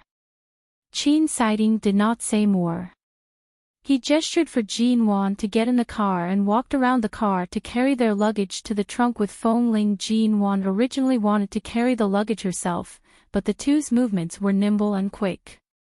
Her hands were empty, so she did not insist and directly sat in the back of the car. Seeing that Jean Wan was obviously not interested, Qin sighting closed the trunk behind her and glanced at Feng Ling. "She knows everything?" Feng Ling answered, "I can't hide too much, but Mrs. Mo seems calm. I just don't know how she is feeling right now." "Calm?" Qin sighting snorted. "It would be strange if she's calm. But it's indeed a good thing that she doesn't make people worry on the surface. At this time, if she can't even control her own emotions, who can help her? In this world, only Mo Jingshan can completely take care of all her emotions and feelings."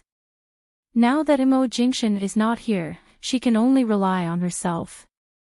As he spoke, Enchanting walked to the side of the car and knocked on the back window. Jinwan lowered the window and turned to look at him. Dr. Chen. Feng Ling said that you vomited after eating a bite of the bun this morning. What happened? It's all right. I'm fine now. Anyway, it's on the way back to the U Garden. We'll pass by our hospital on the way. I'll take you to the hospital for a checkup first. There's no need to go through so much trouble. Just go straight to the U Garden. Enchanting did not pay any more attention to her. He opened the front door and sat in the driver's seat. Feng Ling also sat in the car and turned to look at her. It's good to go to the hospital for a checkup. Otherwise, I'll really be worried. She just vomited a little. What was there to be worried about? In the past, when she vomited, Jinwan thought she was pregnant. Now, she did not even consider this possibility. So what? At most, her stomach would feel uncomfortable. Jinwan did not say more. After all, Enchanting came to pick her up. If he wanted to take her to the hospital first, she would go to the hospital first. She could not force him to send her back to the U Garden. She could not get out of the car halfway, so she could only follow them. In the car, Enchanting glanced at the time. As he drove, he glanced at Jinwan through the rearview mirror. He will come back. Don't worry too much. Nanhang has already sent people over. There are dangers everywhere in that kind of place. Right now, we can't be sure if he was ambushed or something else. Don't panic. Jinwan was silent for a moment and then said, I don't even know what he used to do in America. I don't even know where to panic. What else can I do? Enchanting snorted. The ignorant are fearless. This is a good thing. The ignorant are fearless. You mean the situation is more dangerous and urgent than I thought? Jinwan looked up at him. Chapter 279.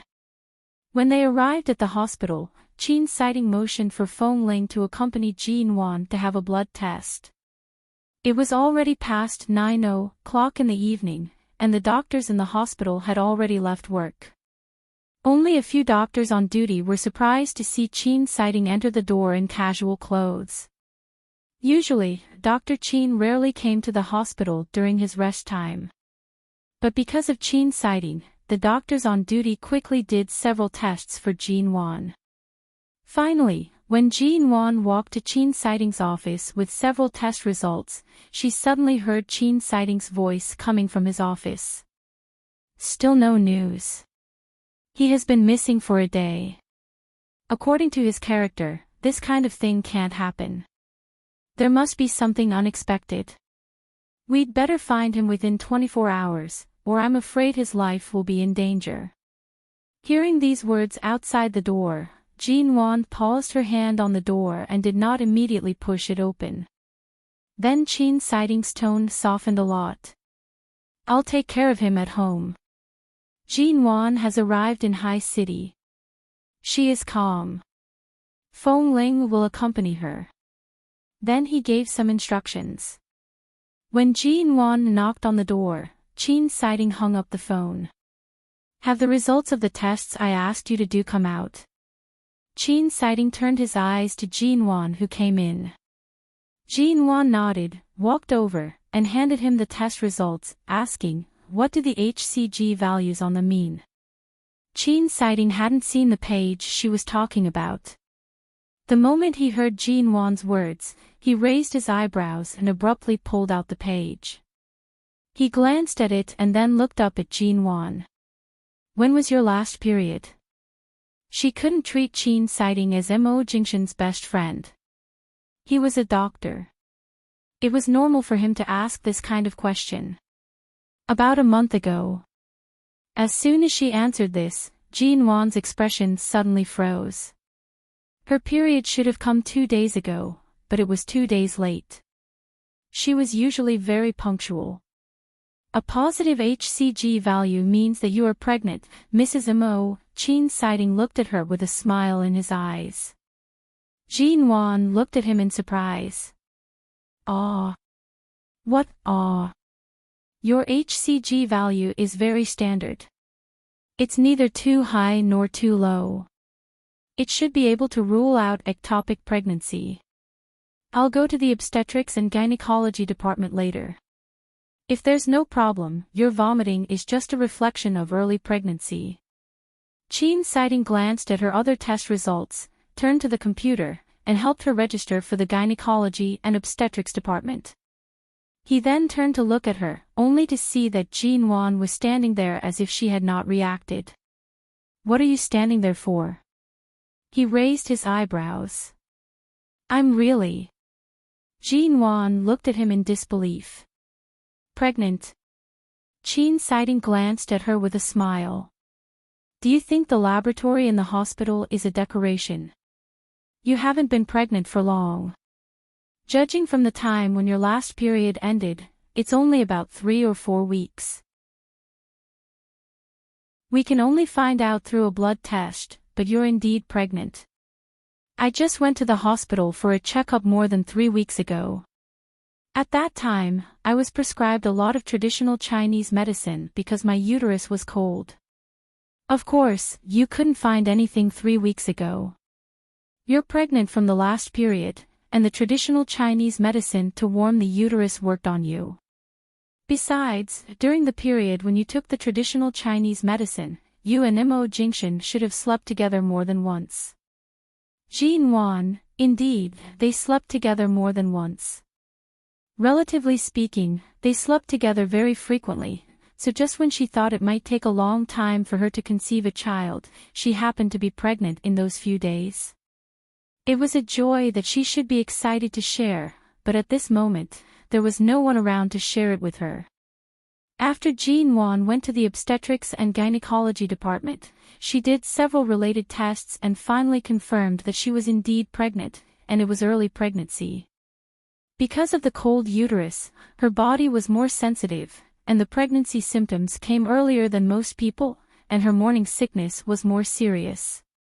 When Jean Wan walked out of the clinic, Feng Ling looked at her with concern. Mrs. Mo, are you really pregnant? Yes, she was really pregnant. But where was Mo Jingxian? Where was the father of her child? She left the hospital and returned to the Yu Garden. As usual, Auntie Qin came out to welcome her. When she saw that it was Jean Wan, she immediately called the other servants to help her with her luggage and accompanied her upstairs, asking her how she had been in T-City in the past few months. It had only been 3 months, but it seemed that nothing had changed. The Yu Garden was still the warm Yu Garden, and Auntie Qin was still the enthusiastic Auntie Qin. The furnishings in the bedroom hadn't changed, and her wardrobe hadn't changed much since she left. Mrs. Mo, why did you choose to come back at this time? It's already midnight. Are you hungry? Do you want me to make you some supper? Auntie Qin smiled. No, it's late. Auntie Qin, go to bed first. We'll talk about it tomorrow, Jean Wan replied gently, then walked to the window, opened it, and looked out at the falling snow. It was early winter when she left. It didn't seem to snow at that time, but now the 2,000 square meter garden and swimming pool in the Yu Garden were covered with pure white snow. Auntie Qin thought that Jean Wan was too tired and sleepy after a day's flight, so she didn't dare to disturb her and went out. Feng Ling waited outside the door and didn't enter the bedroom until Auntie Qin left. I'll stay in the Yu Garden to accompany you. There are many guest rooms here. Call me if you need anything. You've been tired all day. Go to rest. Jean Wan's voice was very light, and she stood in front of the window without moving. The room was quiet again. Jean Wan looked out of the window for a long time until the winter wind was cold. She closed the window and turned back to the bed. The moment she sat down, she lay down. The quilt seemed to still have Mo Jingshan's smell, which was enough to prove that he would come back to the Yew Garden to stay after finishing his work in the company before going abroad. Jean Wan turned over on the bed, buried her face in the quilt, and took a deep breath. It was very light and clean, as if Mo Jingshan was lying next to her. She was sleepy but didn't want to sleep. Jean Wan picked up her cell phone and texted Mo Jingshan. Jean Wan, you said to wait for you to come back. You said you would take me back to High City. Jean Wan, Mo Jingshan, you can't break your promise. Jean Wan, where are you? The text message was sent out like a stone sinking into the sea. Both her and Mo Jingshan's cell phones had been read and unread settings. After half an hour, she didn't receive a read receipt from these text messages. Jean Wan's nose turned sour. She had just put down her cell phone when all of a sudden, the phone in her hand vibrated.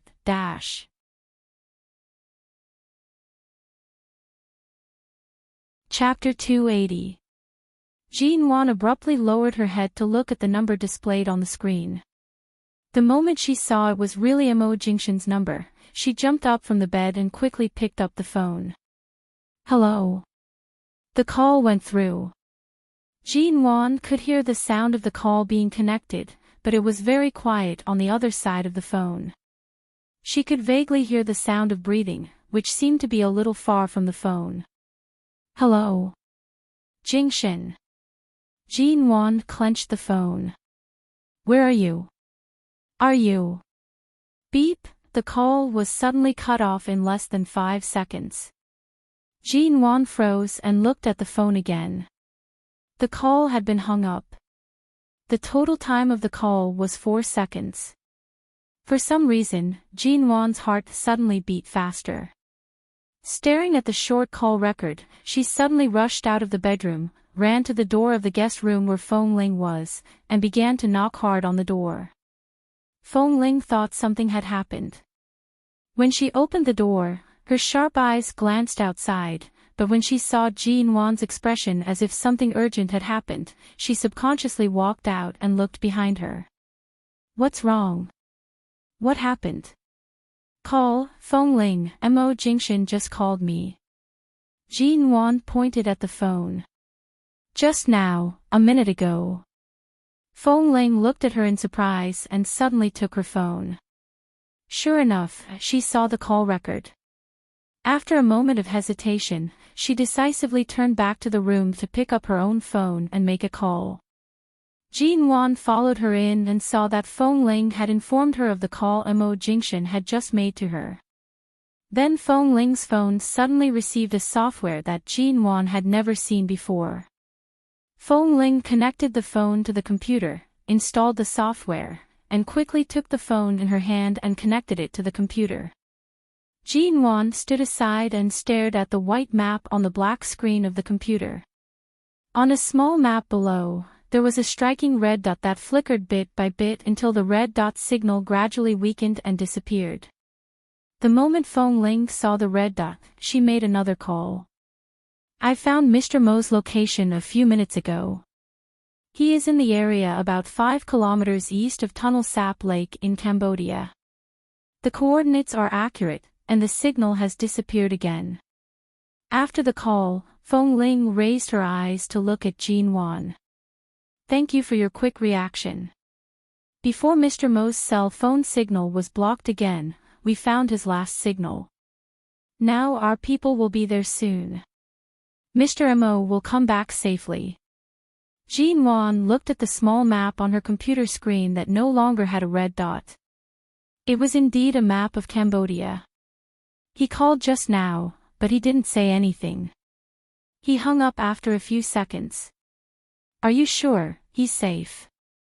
Jean Wan stared at Feng Ling's face. If he's safe, why did he suddenly call me without saying a word? Why did the signal disappear so quickly? Mr. Mo's current location is a minefield. It's a place that even the Cambodian government can't control. That place is occupied and surrounded by drug gangs from various countries all year round. It's covered with a shielded network. No signal can be displayed there. Mr. Mo suddenly called you. Is it because you did something? Or... Before Feng Ling could finish, Jean Wan glanced at her cell phone again. The two messages she had sent to Mo Jingxin earlier showed that they had been read. I sent him a message, and he saw it. Jean Wan raised her eyes to look at her. Feng Ling took her cell phone again, looked at it, and said, maybe Mr. Mo happened to leave the shielded network when you sent the message, but now we're not sure where he will go or where he will be taken. We have to find him immediately. Now we have people in Cambodia. Trust me, have a good sleep tonight and wait for our news. Rest assured. How could she rest assured? Jean Wan pretended to be calm and didn't bring too much pressure to Feng Ling. She just turned back to her room with her cell phone. Mrs. Mo, leave your cell phone with me. If Mr. Mo can still keep in touch with you, I can check the signal immediately. All right. Jean Wan gave her the cell phone and walked out of the guest room. When she returned to the bedroom, Jean Wan looked at the empty room where she was alone. Her ears seemed to be echoing with the faint breathing sound that seemed to be a little far away in the 4 seconds when she picked up the phone. What kind of circumstances did he make this call under? Jean Wan leaned against the door, closed her eyes, and tried to hold back the tears that were about to burst out. She couldn't think too much about it. Since he could see her text message, since he could call her, it proved that he was still alive. In a place like Cambodia, he was still alive. He would be safe. Jean Wan returned to the bed, but she kept hearing the quiet, shallow breathing sound on the other side of the phone. At night, the cold wind rustled outside the window. Jean Wan turned over but still didn't fall asleep. Before dawn, Jean Wan, who hadn't been able to fall asleep, suddenly heard something outside. She lifted the quilt and got up. She walked to the bedroom door and was about to open it when she heard a low voice outside. Miss Feng, there's a car outside looking for you. They specially told us not to wake up Mrs. Mo. It was Auntie Chen's voice. Got it. Feng Ling's voice was low. I may not be here for a few days. Take good care of Mrs. Mo and ask 2 more people to accompany her. Don't let her wander around. It's best to let her stay in the U garden and wait for our news. Are you going out? Why are you in such a hurry? What happened, Miss Feng? Nothing, but Mrs. Mo is pregnant now. Remember not to let her wander around. Yesterday, she was found to be pregnant in the hospital. Recently, she needs all kinds of nutrition. It's already so late. I'm going out. Hurry up and make breakfast for her. Feng Ling's voice was low. Mrs. Mo is pregnant. God, I didn't know it until now. Mrs. Mo didn't mention it when she came back last night. Okay, I'll go prepare the pregnancy supplements for her right away. Okay, the car outside this morning. Don't tell anyone. When Mrs. Mo wakes up and finds I'm gone, just say that I went out to deal with something and will be back soon. Don't let her worry. Okay, I understand, Miss Feng. Then there was the sound of the 2 of them walking down the stairs at the same time. Occasionally, Auntie Chen asked about Jean Wan's pregnancy, and Feng Ling basically answered every question. When the 2 of them had gone downstairs, they could no longer be heard. Where was Feng Ling going? She had specially said these words. Obviously, she wouldn't stay in High City for a while.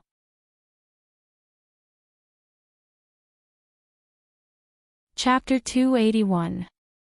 Jean Wan decisively put on her clothes and followed her out. When she went downstairs, Feng Ling had already gone outside the U garden. Auntie Chen happened to enter the kitchen at this time and didn't see Jean Wan, who came downstairs at this time. Mrs. Mo. The other two servants didn't know what Fong Ling had told them. Seeing Jean Wan come down, they greeted her eagerly. Jean Wan signaled them not to make a sound, and while Auntie Chin didn't notice her, she quietly went out. The servants were a little confused, but Jean Wan was the hostess of the Yew Garden after all.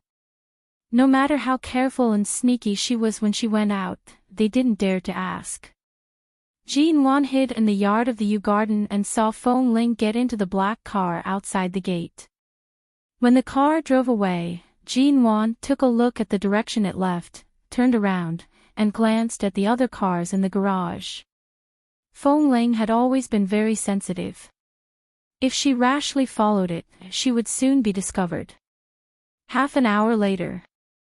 With the excuse that the Ji family had some friendship with the leaders of the high city traffic police, Jean Wan asked them to help track the road and direction of Fong Ling's car. Finally, she confirmed that the car went straight to the airport after leaving the Yew Garden.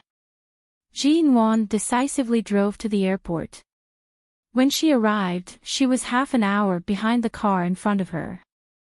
After entering the airport, she took out a pair of sunglasses large enough to cover half of her face from her bag and put them on. Then she raised her collar high to cover her chin and a small part of her face. She quickly looked around the crowd and went straight to the passage that international flights needed to pass. Sure enough, Fong Ling was going abroad. From a distance, Jean Wan saw Fong Ling was applying for boarding passes with several people dressed in black. Jean Wan glanced at the flight number displayed on the counter and checked it with her cell phone. It was a direct flight from High City to Cambodia in 2 hours. Jean Wan stood far away from the crowd. After Fong Ling and those people entered the security passage, she quickly walked to the counter, asked if there were any extra seats on this flight, bought a ticket for the same flight, and then quietly passed the security check and entered the first-class lounge. Fong Ling and those people bought business economy class tickets and were in the lounge outside, which happened to be a distance away from the lounge where Jean Wan was. Jean Wan looked out and could clearly see the crowd walking back and forth outside, but from the lounge outside, she couldn't see what was going on inside. "Hello, do you need anything to drink?" A staff member in the lounge came over and asked eagerly. Jean Wan looked out again and saw that Fong Ling had bought a few bread and mineral water casually, which was enough to show that they were really in a hurry. Jean Wan waved her hand to show that she didn't need it.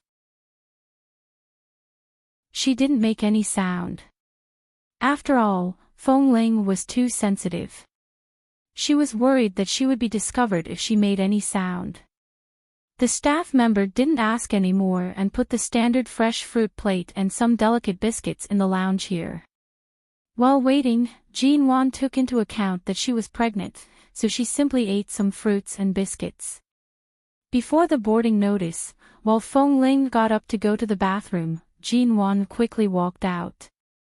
Because she was in first class and because she was pregnant, she could board the plane first. She didn't have to wait in line and successfully avoided Fong Ling's sight. During the 5-hour flight, Jean Wan stayed in the first-class cabin and didn't go to the back.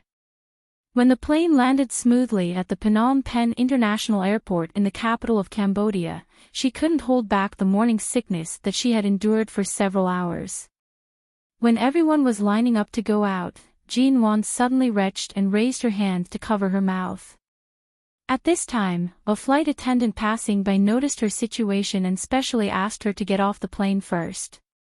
Fong Ling and the others were walking in the front and happened to stop in the first-class cabin. Hearing the conversation, Fong Ling glanced to the side from the corner of her eyes. She suddenly froze and turned to look at Jean Wan, who was quickly putting on her sunglasses. Fong Ling, slow down." Jean Wan was pulled all the way from the exit of the airport to the departure hall by Fong Ling.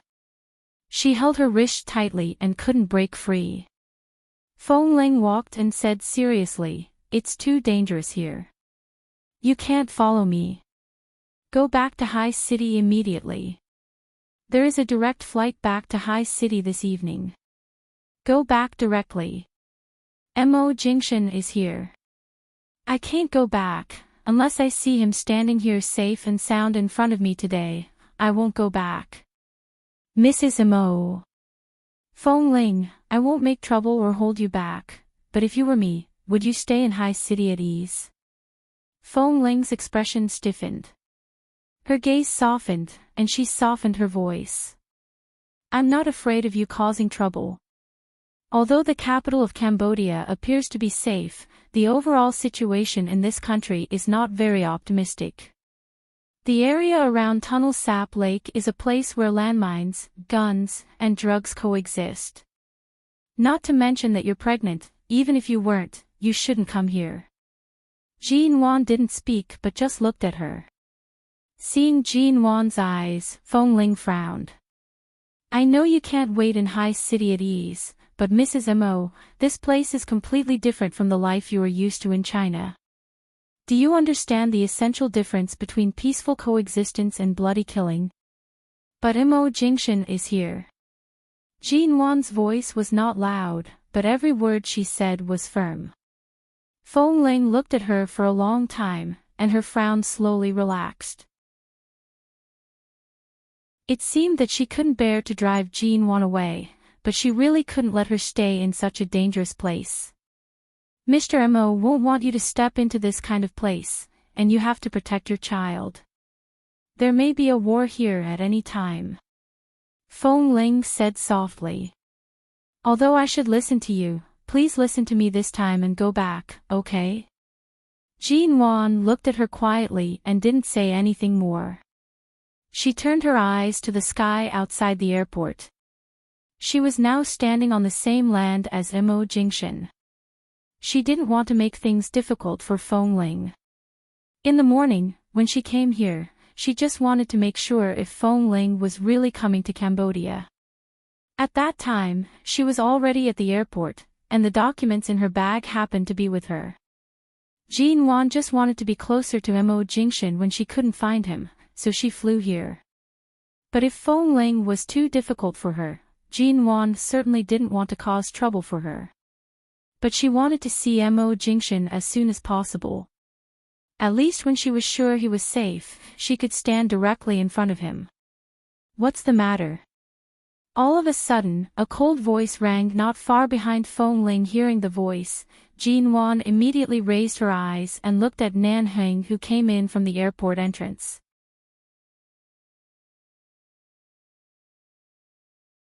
Chapter 282. Nan Heng moved his eyes away from Feng Ling's face and glanced at Jean Wan. Jean Wan had always known that Nan Heng's background was not simple. He was an arms dealer in the United States and had such a powerful 11 base behind him. The power he possessed was not something ordinary people could understand. It was truly unfathomable. But Nan Heng was usually good at talking. It was the first time that Jean Wan saw him not wearing a shirt and trousers but a black suit like Feng Ling's. This black suit was very uniform and seemed to be from 11 base. He was still cold and handsome, and because of this black suit, he looked cold and mysterious. What are you doing here? Nan Heng raised his eyebrows coldly. Mo Jingshan is here. Jean Wan looked straight at him and said calmly. Nan Heng looked at her for a while and then glanced at Feng Ling. It's not easy for me to get on the plane and follow you here under your nose. Feng Ling, he was obviously making fun of her, but Feng Ling's expression was cold and she couldn't laugh. It seems that in terms of bravery, Jean Wan is definitely not as good as you, but in terms of wisdom, I think Jean Wan may be a little better than you. Jean Wan, Feng Ling, the brothers who came with Nan Heng, in this world, only boss Nan Heng dared to belittle Feng Ling like this. After all, Feng Ling had been in the base for so many years and made so many achievements. How many raids and missions had been completed by Feng Ling's quick thinking and decisiveness? In terms of wisdom, Feng Ling had stayed in the base for so many years but had never been found out that she was a woman. Wasn't boss Nan Heng, who had been in contact with her the most stupid one? Feng Ling coldly turned her head away from Nanheng and said flatly, "I'll have Kay send Mrs. Mo back. She's already here. How can we send her back? She landed in High City today and will find a way to fly back tomorrow morning. At that time, I'm afraid Mo Jingshan will not be the only one missing." Nanheng said coldly, "She's trying to avoid our sight and stay in Cambodia, or standing in front of us safely. Which one is more worrisome?" Feng Ling frowned. "But it's too dangerous here. Before she flew here, she knew better than you that she would face many unknown dangers. She is not a child. She has made her own choices, and she has the ability to accept and bear them. What are you worried about?" Nanheng said and looked at Jin Wan. "We don't have much time. Go back to High City or stay here. I'll give you one last choice." "I'll stay." Jin Wan did not hesitate. Feng Ling frowned. "But Mrs. Mo, you're pregnant." Hearing the word pregnant, Nanheng abruptly glanced at Jin Wan and then at her stomach. Jin Wan raised her hand and placed it on her flat abdomen, her tone gentle. "I'll protect myself." But Nanheng raised his hand to indicate for Feng Ling to shut up. He then glanced at the time and asked the other brothers and Feng Ling to leave first. Finally, he looked at Jin Wan and asked solemnly, "Jin Wan, are you afraid of death?" Jin Wan looked into his eyes. "No. Afraid of death? How could a person who had died be afraid of death?" If it were anyone else, their eyes might flicker when they answered this word, but Jin Wan's eyes were so firm that Nanheng couldn't help but narrow his eyes. Finally, he snorted, picked up a cigarette, put it in his mouth, narrowed his eyes, and turned his head. "Follow me." With that, he turned and left. In such a place, no one would spare time to take care of Jin Wan's physical condition and feelings. There were no rich young ladies or rich wives here. If she had the ability to keep up with everyone, she would follow. If she couldn't, she would go back to High City. Even if Nanheng didn't say this, Jin Wan understood what he meant. She didn't say anything and quickly followed him. Nanheng and his men had been stationed near Tunnel Sap Lake in Cambodia for a day and a night. As the most mature member of the base, Feng Ling was bound to participate in this operation, so she suddenly left High City and flew straight to Cambodia. When Jin Wan got out of the car, she saw the large warehouse and bulletproof sheds the base had temporarily rented here. Jin Wan finally understood what Feng Ling meant when she said they were not in the same world. As a person living in a peaceful world, the most she heard about was 11 base related to Feng Ling. She knew something about arms trafficking, but she had never been involved in these things. However, at this moment, when Jin Wan saw that almost all these people had a gun on their waist, and each of them looked serious and wore the same black uniform, Jin Wan's heart suddenly jumped. "The warehouse has been divided into some compartments. Let Feng Ling take you in to have a rest first." Nanheng simply said to Jin Wan and left her alone.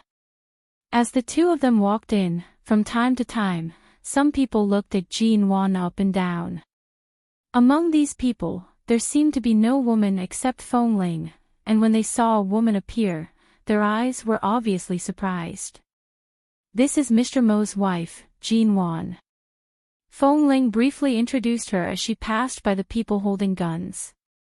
In an instant, the people's eyes changed from surprise to respect. They nodded to her kindly and pointed inside. "The third room inside is the cleanest." Jin Wan found that these people seemed to have a special kind of respect for Mo Jingshan. "What's the relationship between you and Mo Jingshan?" Jin Wan asked as she walked into the room where she was temporarily arranged.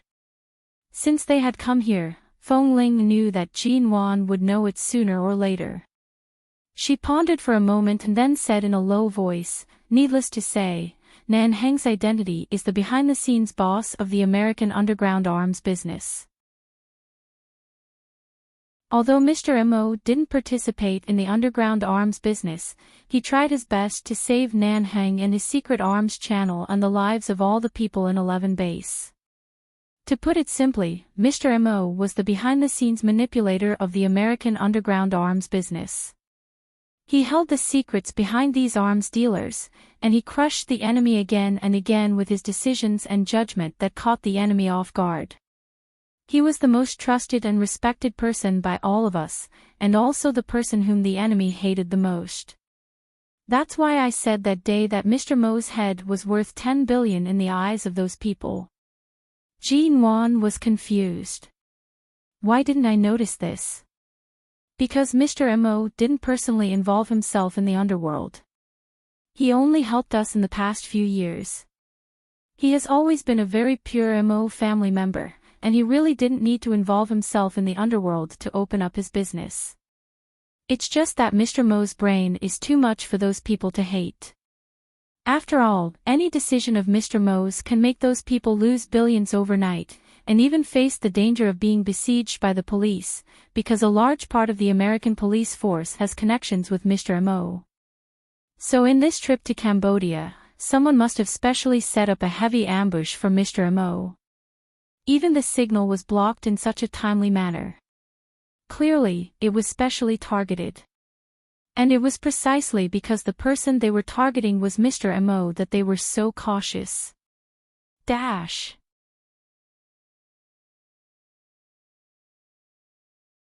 Chapter 283. When Fong Ling walked out of the warehouse, Nanheng was deploying a search and rescue plan outside. The moment the group of brothers saw Fong Ling, they all glanced at her. What are you looking at? Haven't you seen a woman before?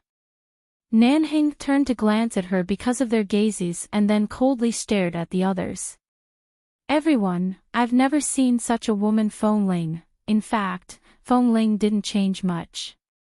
She still had short hair and was dressed in black, but now she didn't need to wear a corset and loose clothes to hide her figure. After staying by Jin Wan's side for a long time, she didn't look as rough as she used to when she stayed in the base with a group of men all year round. Her skin looked much fairer than before, and even her eyes were not as cold and sharp as before.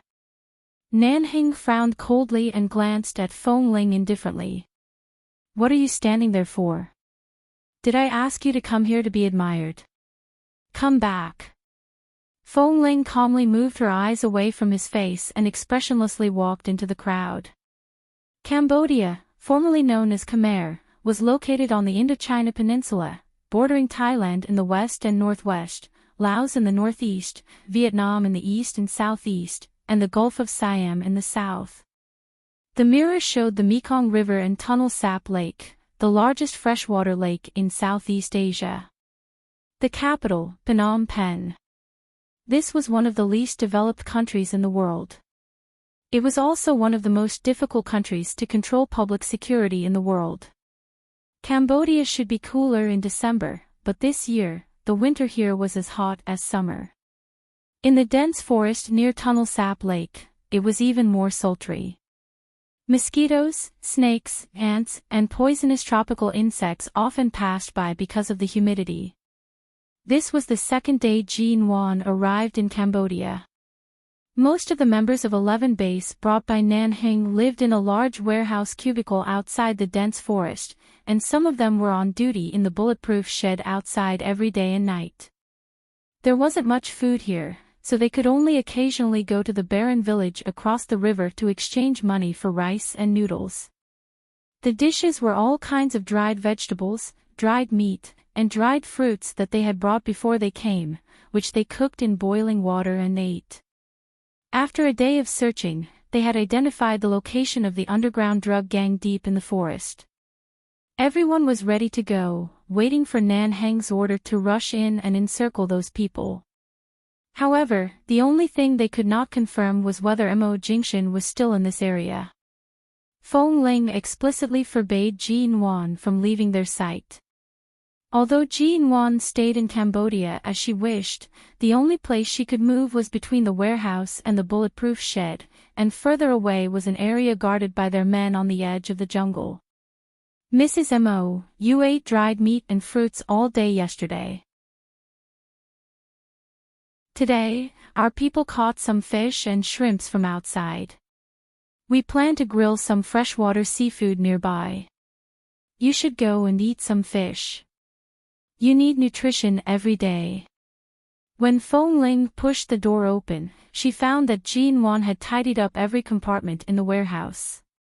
Jin Wan insisted on doing something. She didn't want to be the one who would only be a burden and needed to be protected, so Feng Ling agreed to let her clean up. However, she didn't expect that in just one morning, Jin Wan had cleaned up all the 20 or 30 compartments. Even the socks that the brothers had taken off were gone. Feng Ling turned to see that there was a long line outside the back door of the warehouse. The pairs of socks had been washed and hung there. Why did you even wash the socks? Feng Ling moved the corner of her mouth and looked at Jin Wan's hands. Did you wash them by hand? Of course. You came in such a hurry and didn't bring any daily necessities. Did you expect there to be a washing machine here? Jin Wan said as she swept the floor. The ground was covered with various tropical insects that had been killed by pesticides. Fortunately, they had brought a lot of pesticides. Otherwise, these insects from the jungle were likely to climb onto their beds. Jin Wan was the daughter of the Ji family in High City. Whether before or after marrying Imo Jingshan, she should have never done these kinds of chores. Not only did she clean up the house and sweep the floor, but she also washed so many pairs of socks by hand. Mrs. Mo, you don't have to do anything. Mr. Mo is the most respected and important person to us. You should enjoy preferential treatment here. You don't have to do these things. If I don't do something to keep myself busy, my heart will only be more chaotic. Are you worried about Mr. Mo? Jin Wan tightened her grip on the broom and looked up at her. Although I'm worried, I believe in you and believe that he will be fine. Feng Ling smiled at her. They won't be willing to take Mr. Mo's life. If Mr. Mo doesn't hand over the confidential information of the underground arms trade, they won't dare to touch him for the time being. We've confirmed his location and just need to wait for the right time. Jin Wan nodded. I know. You can go ahead. You don't have to accompany me. I'll find something to do. Let's go eat the fish. They are already grilling it. Jin Wan thought for a while, swept the door, washed her hands, and went out with Feng Ling. The people in this base were indeed a group of young and strong men, who could be described as rough men. Most of them had been fighting in the wind and rain for a long time, so they were very simple and capable. Grilling fish was just grilling fish. They didn't put any oil, salt, or seasoning, and even if they did, they didn't know how much to use. No one knew how to cook, so these 2 days, they could only cook some rice and eat some jerky they brought with them. Jin Wan took a basin of fresh fish back to the warehouse. An hour later, the men in the base smelled the steamed fish and all stuck their heads out to sniff in the direction of the warehouse. When Jin Wan took out the stewed fish and gave it to everyone in disposable bowls, the brothers all stared at Jin Wan in shock. Mrs. Mo, did you make this? Yes, have a taste. Jin Wan smiled faintly and continued to take out bowls for everyone. When Feng Ling and Nanheng heard the news and rushed over, they saw this scene. Jin Wan gave a bowl to each of the brothers and carefully soaked the hard-boiled rice in fish soup for everyone. Nanheng took a bowl of soup from a man next to him, took a sip, raised his eyebrows, and glanced at Jin Wan. You're tuning into the Dreamy Chapters YouTube channel. We're so grateful for your support and don't forget to subscribe to join us on this incredible journey through captivating stories. Your generosity through donations truly makes a world of difference, as it's the primary source of revenue that allows me to expand and enhance this channel for you. Thank you from the bottom of my heart for being a part of this adventure.